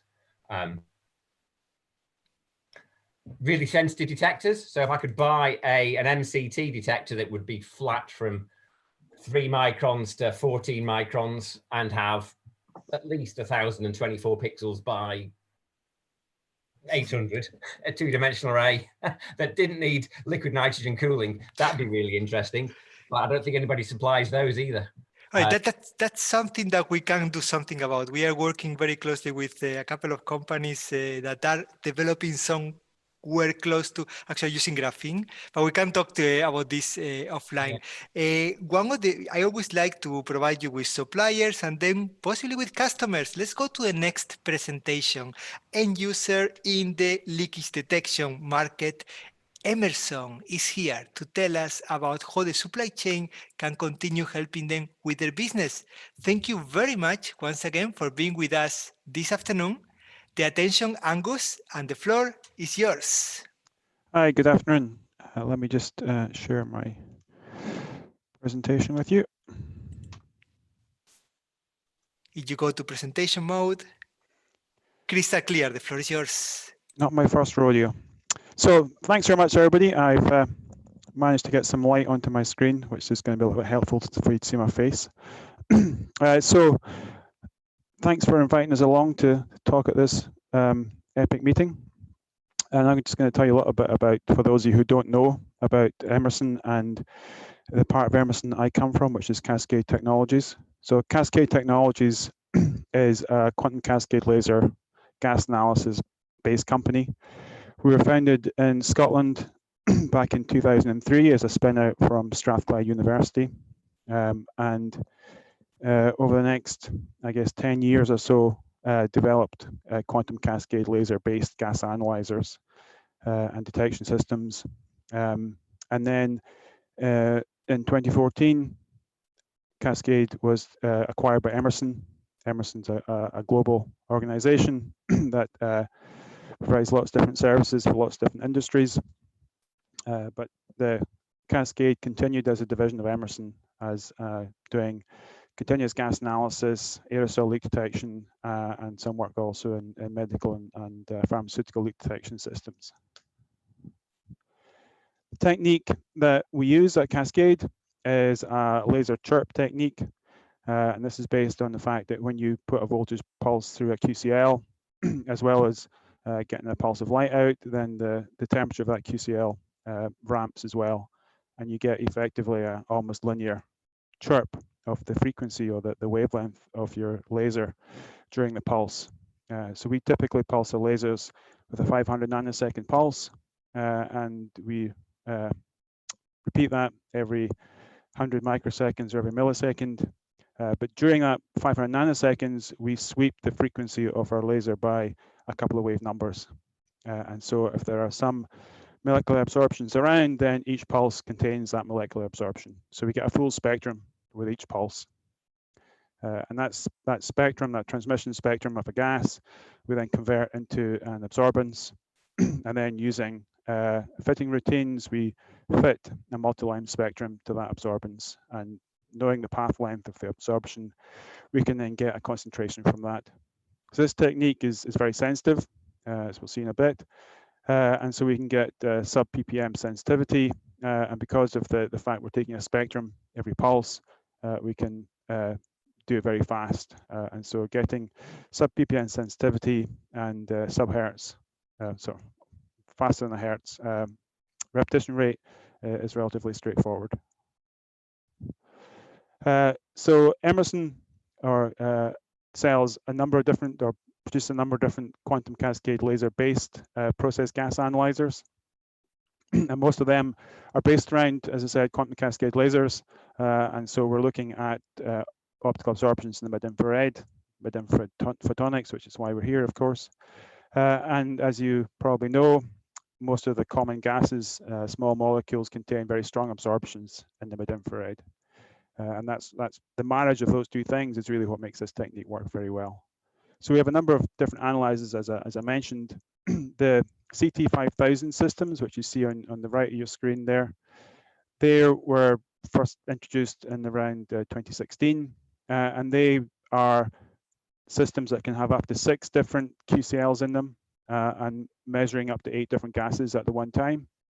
We sell a few different models of this because there are some different applications. So for example, the CT5800, which you see in the top right, it's for sale into hazardous areas, so natural gas applications, for example, or hydrogen purity. And so they're explosive proof, explosive proof from the inside, so that if the device explodes, then the natural gas outside doesn't notice it.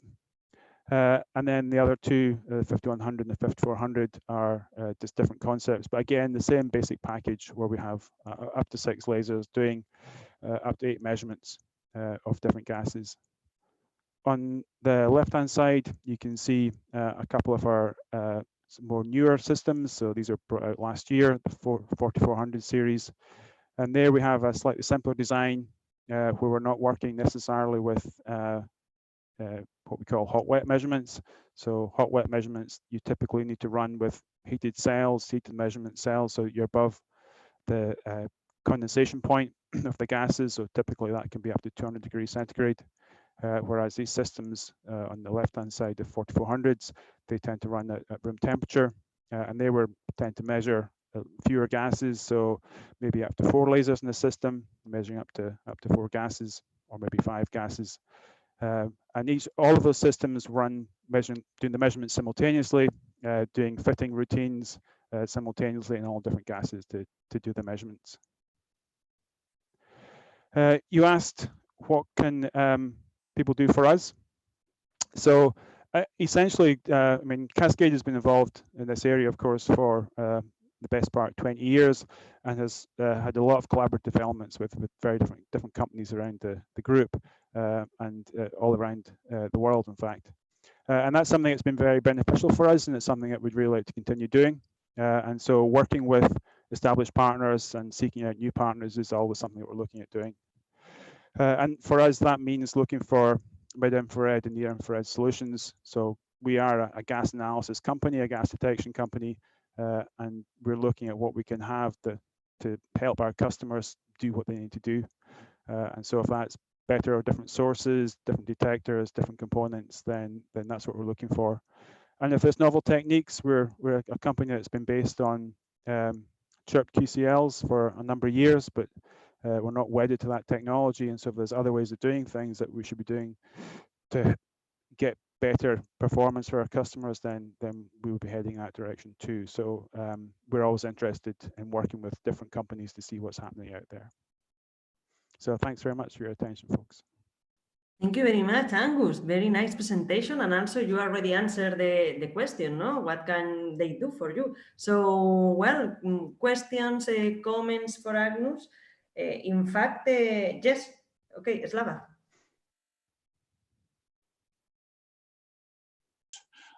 We have a very good history in work with cascade technology. I don't remember, about 10 years ago, when it was great request from BP Marine to have a quantum cascade laser spectrometer in the middle of engine, and up to 15 meters mid-infrared fibers go into different cylinders at a normal engine to control combustion process in real time.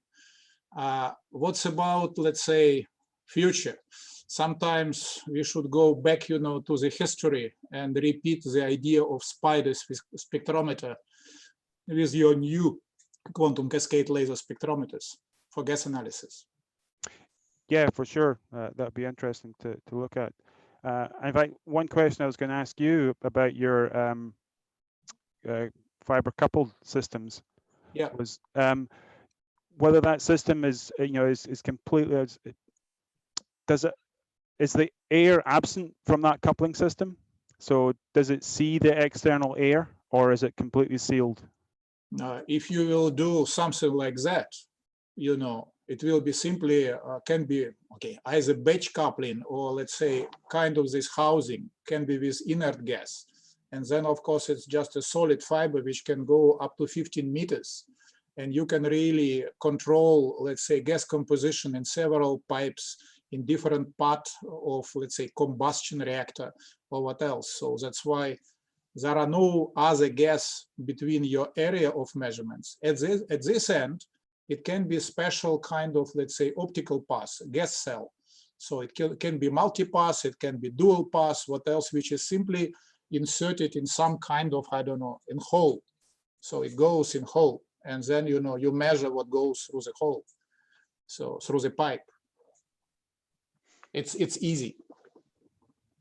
And more of it, we have experience. It was at least something like, I don't know, 2-3 years project when BP Marine with 200 tankers, which are extremely dirty animals, you know, contaminating atmosphere more than 1,000 cars, single one, you know. They try to, how to say, save pollutions in Europe, you know, by controlling of exhaust or controlling of combustion process using QCL, you know. So only the point that, of course, when you show your pictures with relatively bulky spectrometers, spectrometer can be somewhere, and then you will have only fiber optic, how to say, legs going anywhere where you would like to control.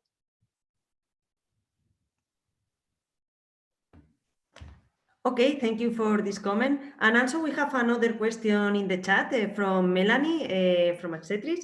Melanie, would you like to proceed with your question?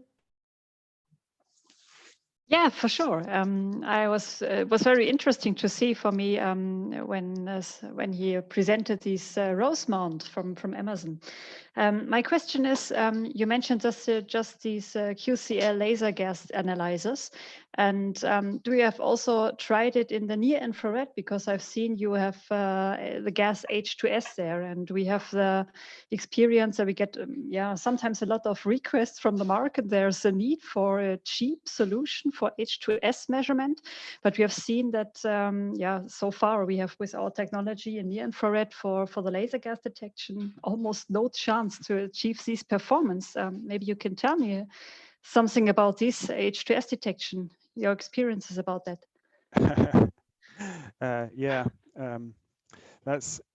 Maybe that's for a discussion in another forum. So yeah, I would be happy to talk about that in a more one-to-one situation.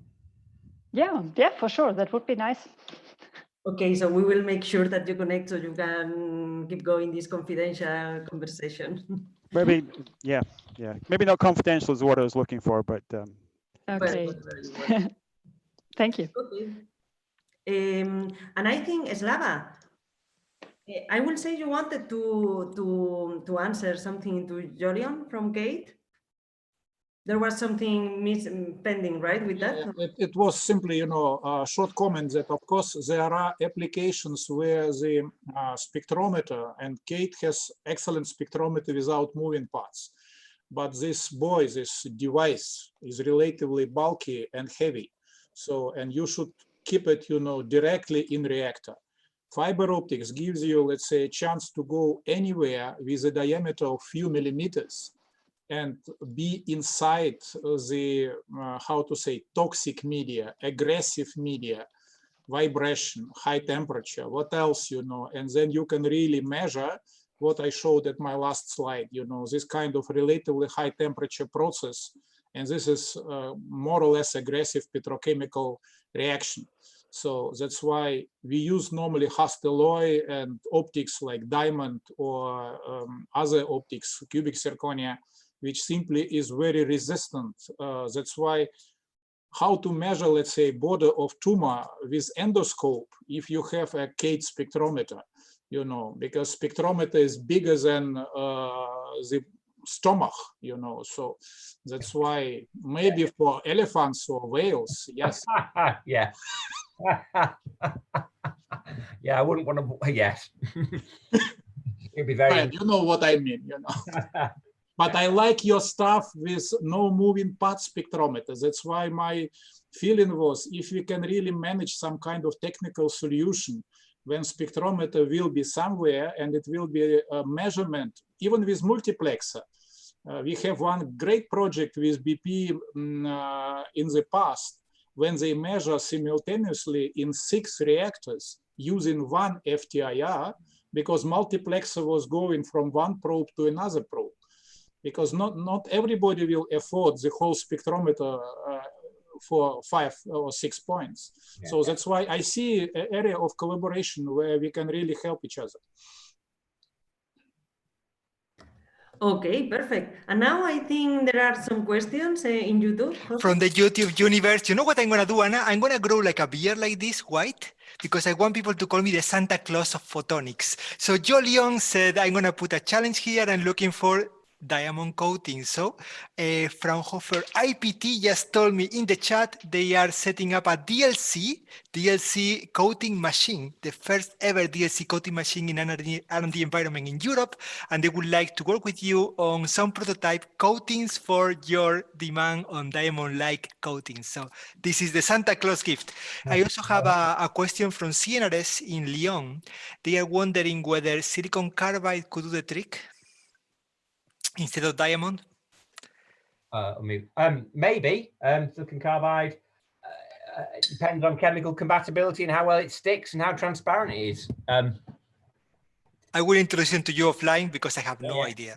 But I actually, my bet would be that no. But okay, I will introduce you offline. But with this, I would like to take this from Anna. I would like to introduce the next speaker, because when a person is invited to my wedding, like is the case of Pascual, I would like to also invite them to speak. So look, Pascual, what I have here in front of me. Pascual was the founder of VLC Photonics, one of the success stories of photonics in Europe. And you are not the only person invited to my wedding. wedding because my midwife was there.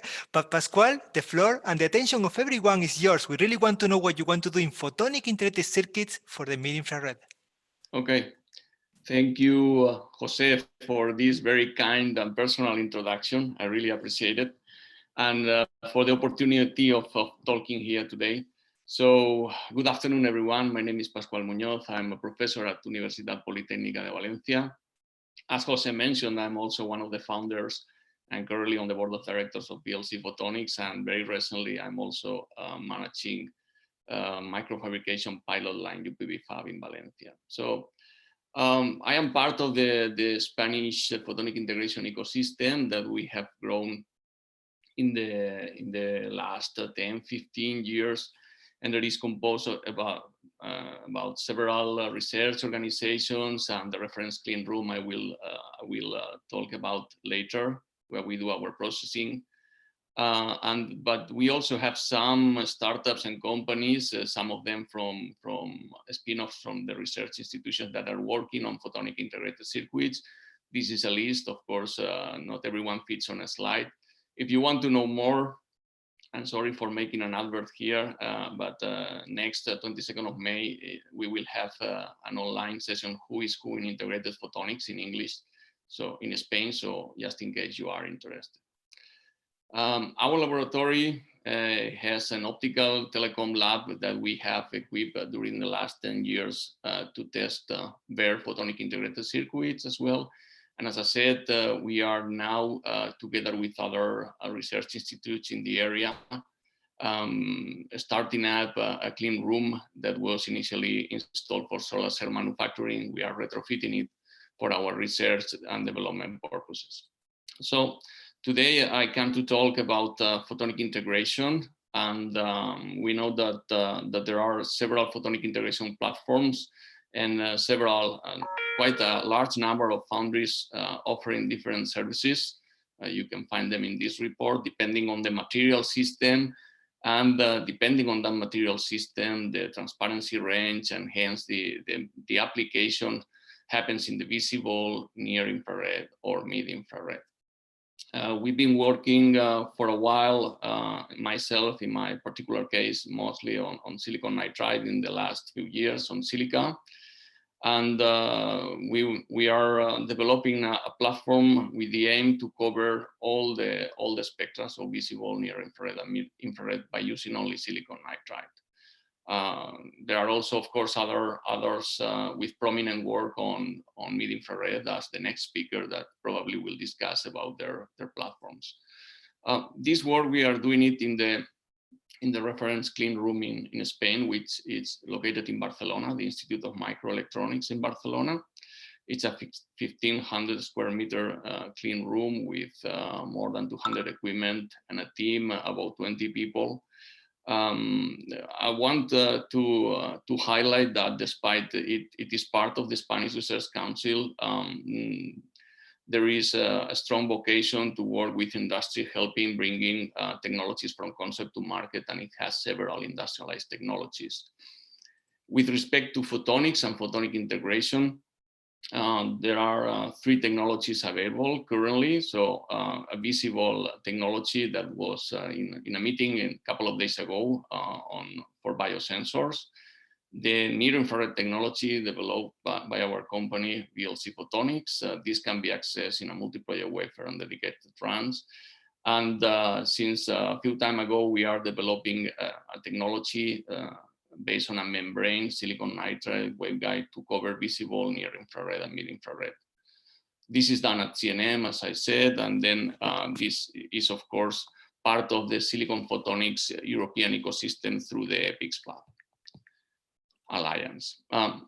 Just to mention that there are regular MPW runs in the near infrared since a few years ago, where you can have a piece of the area for your design, and therefore you share the cost of manufacturing with others.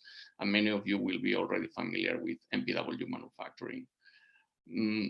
For the near infrared, for the mid infrared, sorry, where we are now is in the second proof of concept run. It's finished, nearly finished. with the membrane technologies and within the same wafer, same processing, only by scaling our designs, we have chips that are aimed to perform at, in this case, at the moment, in 3 wavelength ranges within the same way, 1, 2 microns, 2, 3 microns, 3, 4 microns. So we had to pause our activities due to Corona, as most of the things happening today. And there are still a few processes to refine the under edge of the waveguide. And of course, everything will be tested afterwards in our labs at Polytechnic de Valencia. This is the current state of the technology. So the process design kit and the technology and available building blocks and our roadmap for the next year. So as you see, we are aiming to expand to 5 to 6 and 6 to 7 micron wavelength range and different building blocks in the next 1.5 years. And then for 2022, we want to hybridize with different components, 3, 5 to 6 components. So this is one of the things I'm going to be asking in short. We want to cooperate to have actives in our platform, and we want to be implementing a microtransfer printing process in our clean room in Valencia to do so. So this is my last slide. I advanced to the question from EPIC. So this is our schedule. So for the multi-project wafer runs, we're going to be having our 0 run late this year. So in short term, what we are offering is access to this proof of concept multi-project wafer run. So you can test the technology. Mid-long term, as announced, we want to have a platform that has active and passive functionality in the mid-infrared as well in the near and visible. We are looking for on the technology side, thus cooperation with active device suppliers for our hybrid integration processes, and on application side, of course, early adopters that can demonstrate that the technology works. So thank you very much. Thank you very much, Pascual. Very nice presentation.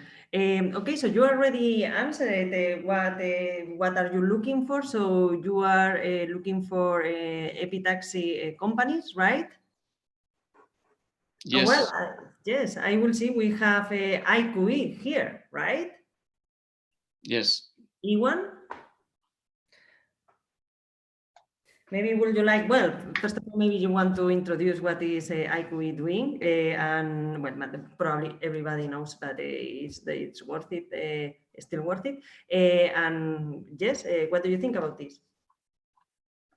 Well, IQE offers epitaxial services mainly on gallium arsenide and indium phosphide-based substrates, but also less so on antimonides. As well, going into the mid-infrared, and we're partnering here on. I can see quite a number of project partners here. We've already mentioned it. EPIC are on the project as well, and Sergio is our project leader from CEA-LETI, along with CSEM and nanoplus, Cascade.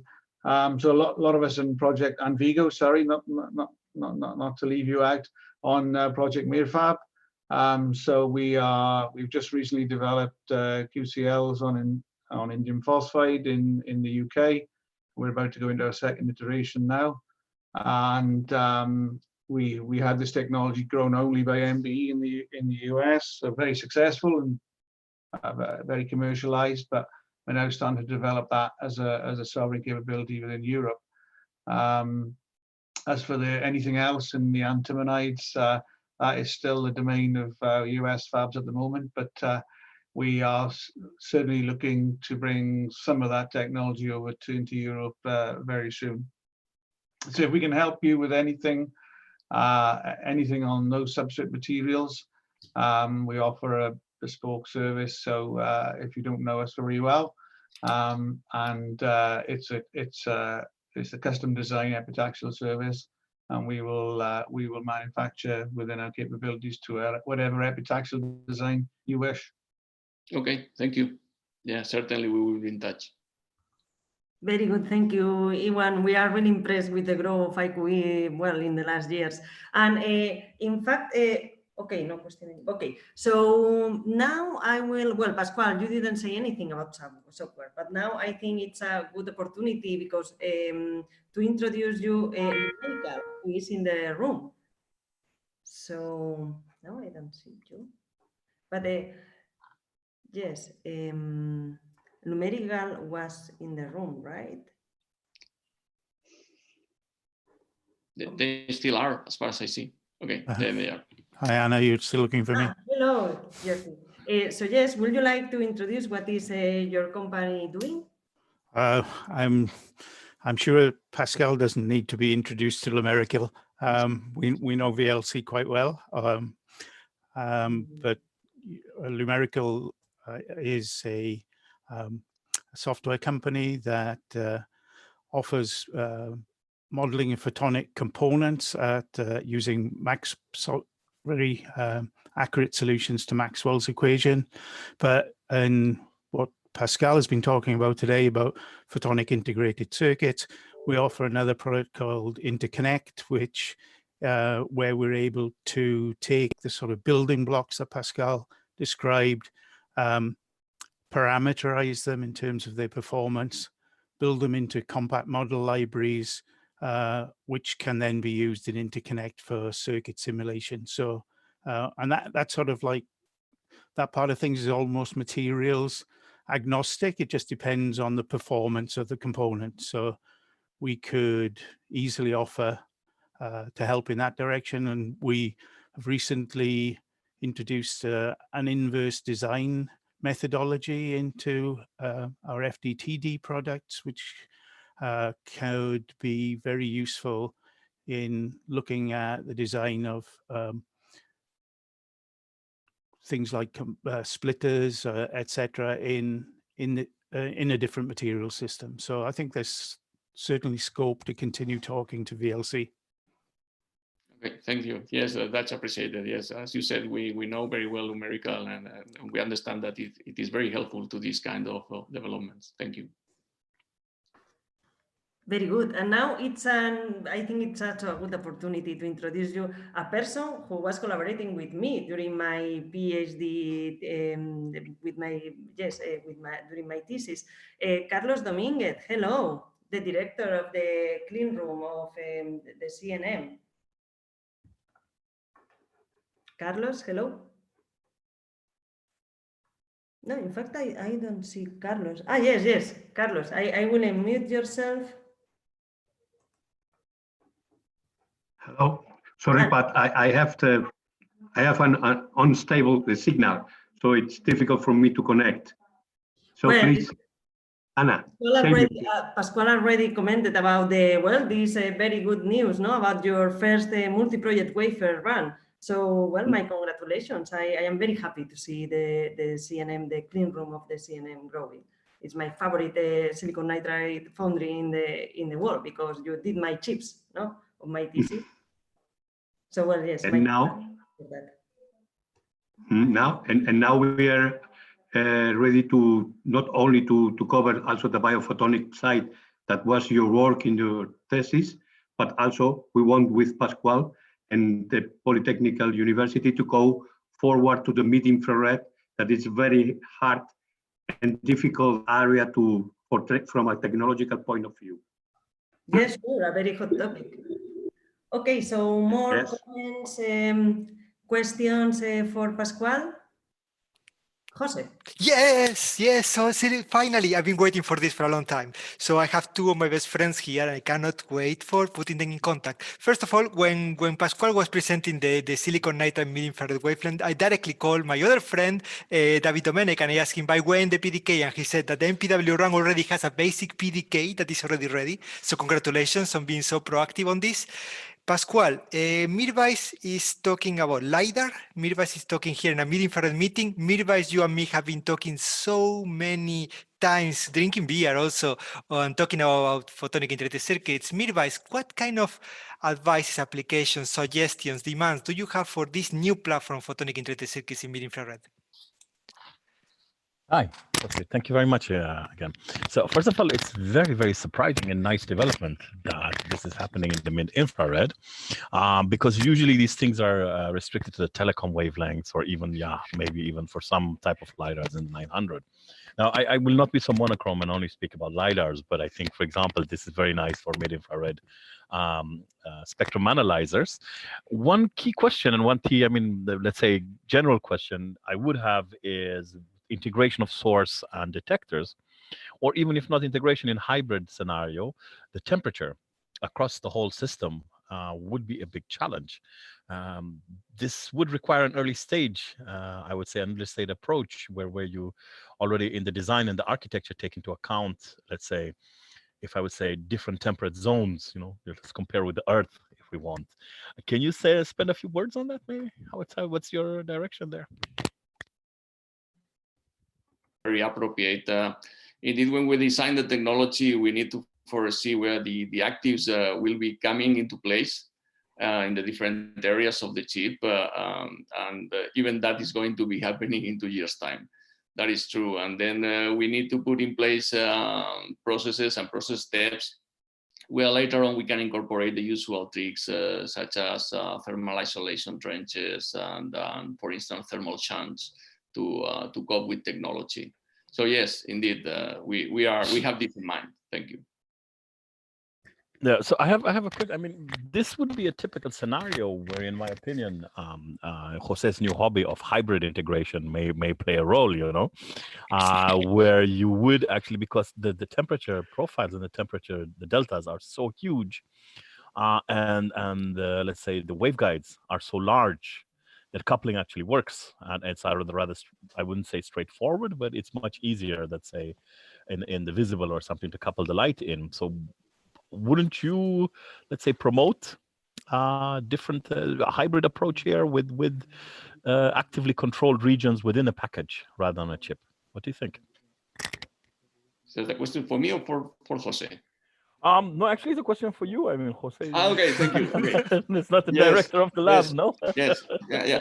Okay, yes. Within packages is always it's always welcome, but we want to do something that comes to a chip level sometime in the future. So we are already thinking in that direction. If down the road we did something within package, it's always welcome. Yes, that's true. There's a dream that actually Sergio is going to talk later from CEA-LETI about actually having the QCLs on the top of the waveguides on silicon, and that's a dream very close to be true. But we have a question coming all the way from Neuchâtel, although I don't think it's Neuchâtel what they see in the background, right, Wilfred? That's the lake. Oh, it's beautiful. On a good day.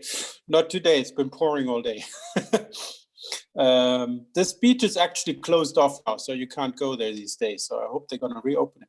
Now I have a question I sent it also in the chat for a spot size converter. So the question is if you can provide spot size converters for mid-infrared, because when you have a mid-infrared laser, like a QCL, I'm talking about 10 microns wavelengths or so. If you have a QCL, they're extremely elliptical, and the fast axis is very high. So it would be nice to have something like a spot size converter or so that you can just plug to QCL or something. I don't know if that's feasible.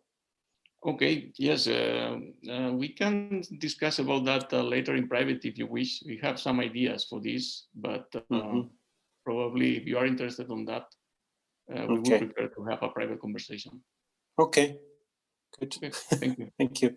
Thank you. I'm sorry. Don't worry. Okay, so then let's move to the last but not least speaker, Sergio Nicoletti from CEA-LETI. Our MIRFAB coordinator is here to talk about photonic interpreted circuits for mid-infrared applications. Hello, everyone. I'm trying to share my screen. Great.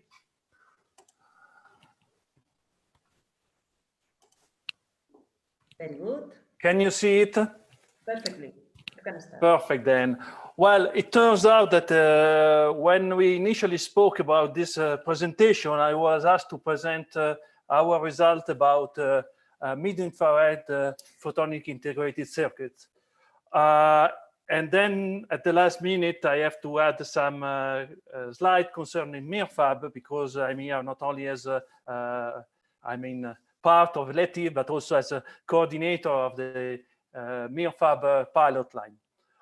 Well, let's start, and then if you have questions concerning this activity, you are more than welcome.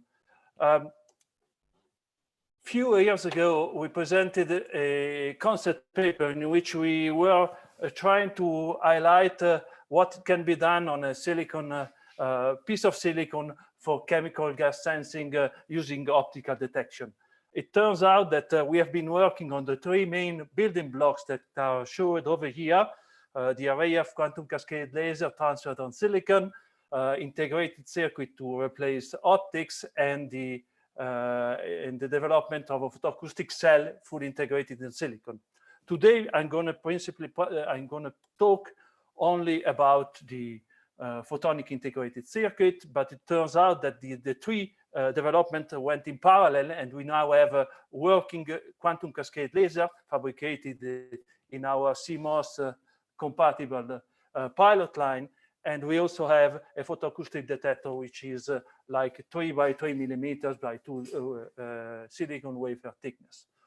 Well, going into the detail of our technology, but first of all, let me say that we have several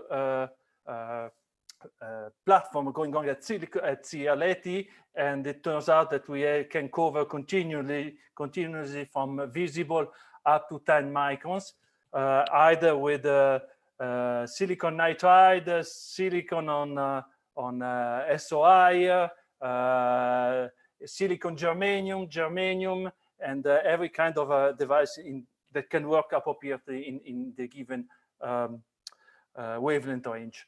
Well, our choice for mid-infrared peaks were to develop a platform which is fully compatible with the IC MEMS facility. And when we are talking about compatibility, we are not talking about only about materials, but also about the fact that we should have a fabrication flow which is consistent. As you can see in the cartoon that I just showed, our peaks at the end of the fabrication our wafer are flat. We do a step of planarization, and we use cap layers. This is because our aim is to integrate other components on it, and it turns out that if you have any topology in your wafer, you would not be able to fabricate any other component on the device, on the wafer itself. That was a choice, and it turns out that so far we have probably the most broad, platform existing, at least in Europe. Another point to have a cap layer is the fact that we might have interaction with the environment. Typically, if you're not capping your waveguide, you also have interaction with the gas which is outside the peak itself, and you can have just noise added to your measurement. And of course, in the case of germanium, you also have the issue of the stability, because germanium can react with the environment, and in particular with the water. Well, to give you an idea of the capability of our technology, here you have on the left side a picture of our AWVG devices that we have been designing at several wavelength band. In particular, I'm presenting here a device that has been designed to work between 9 and 10 microns. It has 30 output, each of one, and a single input, or vice versa, depending how you are using your AWVG. I'm not sure that this device can have any usability, but it turns out that it is a good exercise to show the capability of the technology. And in particular, this has been designed to work together with an array of QCL lasers, each of them emitting the central wavelength shift by 3 centimeters each. Well, there is still a topic concerning this development, and it is related to the development of the anti-reflecting coating. And this is the main topic that we are working out today from the point of view of the technology. Of course, then there is the topic related to the assembly of these devices, because to inject directly on a waveguide, you need the precision of the order of a micron or even less. So there is also a big development concerning how we will assemble these devices. Last point concerning this platform is a work that has been done mainly by the colleagues at the ENL in Lyon, using our waveguides to generate a supercontinuum, to fabricate, to test supercontinuum sources. As you can see from this picture, they were able to cover more than 1 octave using our silicon germanium mid-infrared waveguides, and to have more than 10 milliwatt of useful output power on the chip, showing that this platform is really really performant and flexible. Well, now let me go to the MIRFab. As I said at the beginning, I am the coordinator of the pilot line. The idea of MIRFab is to provide a unique entry point for the prototyping of chemical sensors based on basically on tunable diode laser spectroscopy absorption. Well, within the MIRFab pilot line, we have been developed all the building blocks required for the implementation of a sensor. And in particular, we have been working a lot on the miniaturization and on the packaging of these sensors. Well, today, the pilot line is up and running. The project will last at least up to the end of the year. And the basic idea is that anyone can come to see us and then have access to a number of devices that or architecture for sensors that we have developed within the project, and may be customized on the system on the basis of the user requirement. So the customization is what we consider the added value. Well, if I have to summarize what can be done with MIRFab, MIRFab is a pilot line providing service for the prototyping of the chemical sensors using the mid-infrared wavelength band. It is open access, and we can act as an entry point for supplying all the component and subsystem that can be required for mid-infrared chemical sensing. You can have more information about this project on our website, and by the way, you will find an extremely nice video made by EPIC, which is presenting the capability of our pilot line. Thank you for your attention. Okay, thank you very much, Sergio. Yes, please go to the website and have a look to the video. It's a very good video. And very good, Sergio. So, well, let us know what can these companies do for MIRFab or for you? Well, I would put the other way around. What we can do as CEA-LETI. I didn't say anything about CEA-LETI. CEA-LETI is a research and technology organization. We have access to huge fabrication facilities, and we are more than 300 people working all on photonics. So what we can do is prototyping devices, the access to our pilot lines for the fabrication of PIC circuit is open, and we can accept customer coming to see us and develop together with us a new design.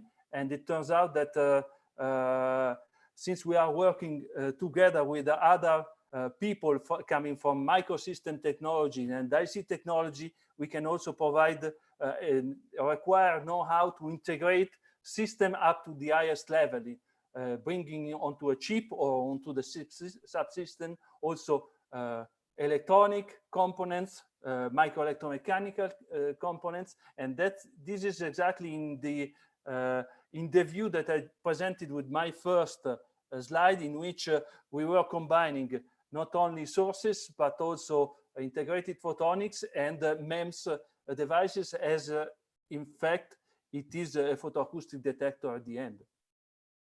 Okay, and regarding MIRFAB, well, there is, I mean, many of the partners in MIRFAB are here in this room, but regarding the supply chain for MIRFAB, what kind of companies do you think were missing? Because of course you cannot have all of them, no, in this, project, yes. Well, we are, as I said during my presentation, or briefly mentioned, is our target is to miniaturize as much as we can the sensors. It is clear that we didn't consider at the beginning, during the setup of the project, any company providing fibers, but it turns out that fibers are really a plus for the overall environment and the ecosystem of chemical sensing. So we already discussed how we can implement some solution together with the colleagues of Photonics, and I believe that when this critical period will be over, we will continue and progress on this point. And I believe that MIRFAB can be a good environment to discuss some common development. The other point that can probably be reinforced is the capability to provide packaging on a request. We have on board the CSM, which is a very valuable partner in this field. Many of the companies that we have already in the consortium can do some of the packaging, but in particular, if we have a volume fabrication, this would be probably one bottleneck that we have to address, and that has to be reinforced within our community. And what I'm thinking about, when I'm thinking about packaging, I'm thinking to a packaging that should be at the same time reliable, small, and cheap, which is not the case for many of the packaging used today for the mid-infrared technologies. Okay, Slava, I was happy to see that once again, VIGO is innovating, is providing, is supplying very small chip, less and less, I would say, smaller and smaller. And this is a big advantage and a bigger advancement that has been possible among the other made possible by MIRFAB. Okay, Slava, I think you would like to add something? Yeah. At first, je vous remercie chaleureusement, Sergio, for mentioning Art Photonics. So you're more than welcome. Yeah, I think our meeting in Berlin was really constructive. The problem was that we knew, or we simply asked for the chance to join MIRFAB a bit too late, and ticket for us was a bit too expensive to invest 20,000. So we are really ready and happy to provide all the members, and we already started with nanoplus. We have a similar agreement with Adam, with VIGO, that we shall try to make on enthusiasm some kind of, let's say, pigtailed infrared detectors, pigtailed quantum cascade lasers. And of course, you are right, the packaging in portable or small size spectroscopy is important, but what I think what we should do together, as I remember, it's our discussion, who is our, let's say, end users? What is the killer applications where we can really suggest very good system, even when they will be fiber optic pigtailed. So if we could not find them immediately, especially right now, there are some troubles, but nevertheless, we have time to search. We have, let's say, internet available. We can ask questions, and maybe one more question, as you were deeper in this European program. Is it, maybe Anna, or Jose, is it anything new in this call Horizon 2030, when we can really look for support of this kind of synergy collaboration, when mid-infrared fiber optics will be fused with quantum cascade lasers, continuous infrared sources, infrared detectors for search of really interesting application, but nevertheless with money which can be available from Brussels? Yeah, it's a great question. And to be honest, the next stage of the innovation with the European Commission is going to be very linked to the concept of digital innovation hubs. And what we want to do is to make sure that every company gets all the support needed to digitize, to modernize their company. Of course, photonics plays a big role there. So the idea will be that customers actually will be the ones driving the innovation and say, this is what I need. And the innovation will be funded by the European Commission, but helping directly the customer. So this is actually the good point that you raised here, Slava. No longer we're going to have this open innovation, but more customized to what the European companies need in specific domains. But can I say something? As Sure. a member of VIGO, I would like to thank Sergio for thinking about our affordable module. I think you were saying about this, about the small size module that can be assembled to smaller photonics. Maybe we will talk about it if you would like to. On the other side, not on my private, I mean. Yeah. So we could think about another generations. Maybe, as I said, in development, we are thinking about next step of miniaturization. Maybe there will you find something for yourself and for me as well. Indeed. Okay, Sergio, we have, I was quite amazed by your results on supercontinuum generation. Fascinating. I would like to congratulate you on this. I have here art, but I also have LVF companies developing specialty fibers. We also have in EPIC other companies like NKT, like Lucas, like Novae. What are the challenges that you see on the fiber side on the supercontinuum generation, Sergio, in the mid-infrared? Well, I'm not an expert on fibers, actually. So actually, I don't have the answer for your question. And well, Samuel has an answer. Samuel, yeah, tell us. If I may, because actually we are the main fiber supplier for supercontinuum market, Le Verfleuret. We supply fibers for 4.2, 4.8 micron supercontinuum laser. But actually, the main point of interest is not this kind of wavelengths. We need to go to the fingerprint wavelengths, the well-known fingerprints. For that, we need other fibers. Chalcogenide fibers is really appropriate for that because we have recently developed supercontinuum that spans from 2.5 microns up to 9 microns. On the next step will be 10, and after that 11, 12. And for that, Slava, your fiber could be of interest to expand the spectrum beyond big. Slava. Yeah. In terms of integration, it could be very easy to we did like that actually with we have a close collaboration with Celen Optics on Leocos, but we can move forward and integrate other technologies. Yes, Slava. Two comments to Samuel. We are very interested, to join our efforts because our products are complementary. Yes, so that's why we can really provide you like a part to the partner. All the stuff we have here, and as soon borders will be open, you're welcome to Berlin to see what we are producing here. I'm actually fan of, let's say, collaboration because I knew Jacques Lucas, for 40 years. This is the magic of EPIC. Well. Two companies that I would really consider that they are competitors. They're saying we are complementary, and you come to visit me in France. Absolutely. You come to visit me in Germany. You can. This is why EPIC. Yes, Slava. Actually, we have already collaborated on that. Photonics is a company Le Verfleuret really appreciate. Yeah. They've got a strong know-how, very professional, highly skilled. Yeah, so yeah, very good company. Good. We'll contact each other, Samuel. After this meeting, we shall contact each other and discuss more details, for sure. We are almost at the end of the meeting. I have 1.5 minutes left, and I'm very interested. Message to everybody. Yes.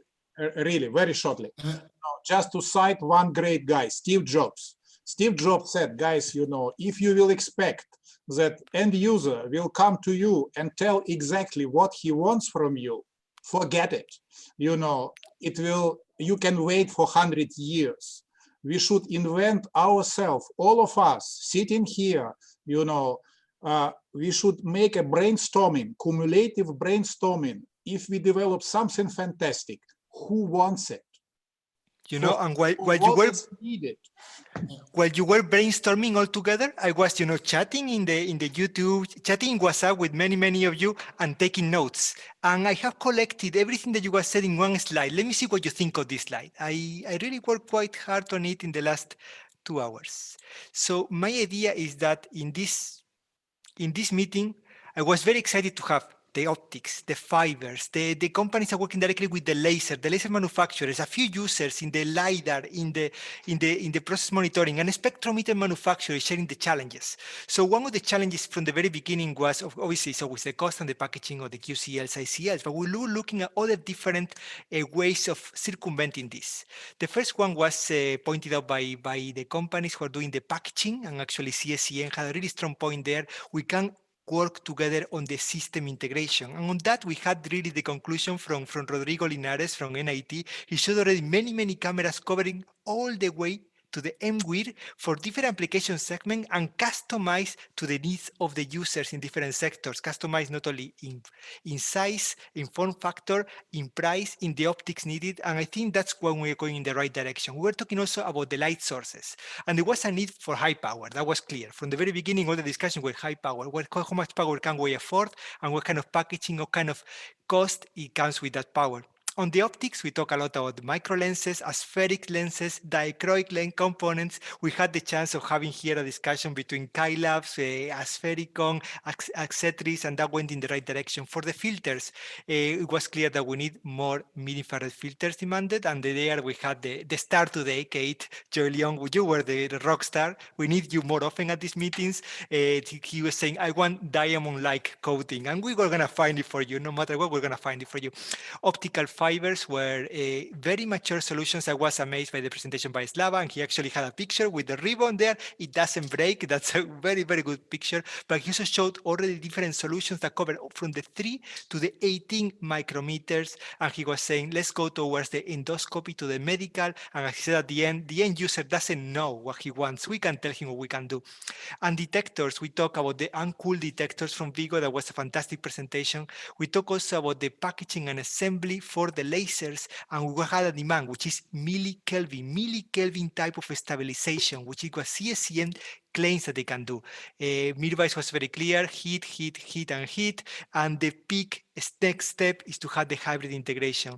And the photonic integrated circuit part, I was personally amazed by the work in Valencia and Barcelona, and having this MPW service already available in the next round, which is Q4 this year, with a PDK for silicon nitride covering the mid-infrared all the way to 6, next soon to be 7 micrometer. That was fascinating, the highlight of the show. And then CEA-LETI also presented the very stable silicon germanium silicon, and silicon germanium already covering the different wavelength range and compatible with the quantum cascade lasers and detectors offered by MIRFAB, which is also very interesting to see that MIRFAB already is providing the design, integration, and different components from the 3 to the 12 micrometer wavelength range. I selected here some of the picture slides that for me summarize a little bit the fantastic meeting that we had today. I would like to thank all of you for being at these meetings, for making this time so fantastic, for learning, but most important, for following up, because I'm going to introduce you to many companies. I would like to ask you a personal favor. When you receive an email saying introduction of this company to this company, follow up. This is the magic of EPIC. This is where the magic happens. And until the next time, this is Jose and Ana. Thank you so much. See you soon. Bye-bye. Thank you, Jose, for organizing it.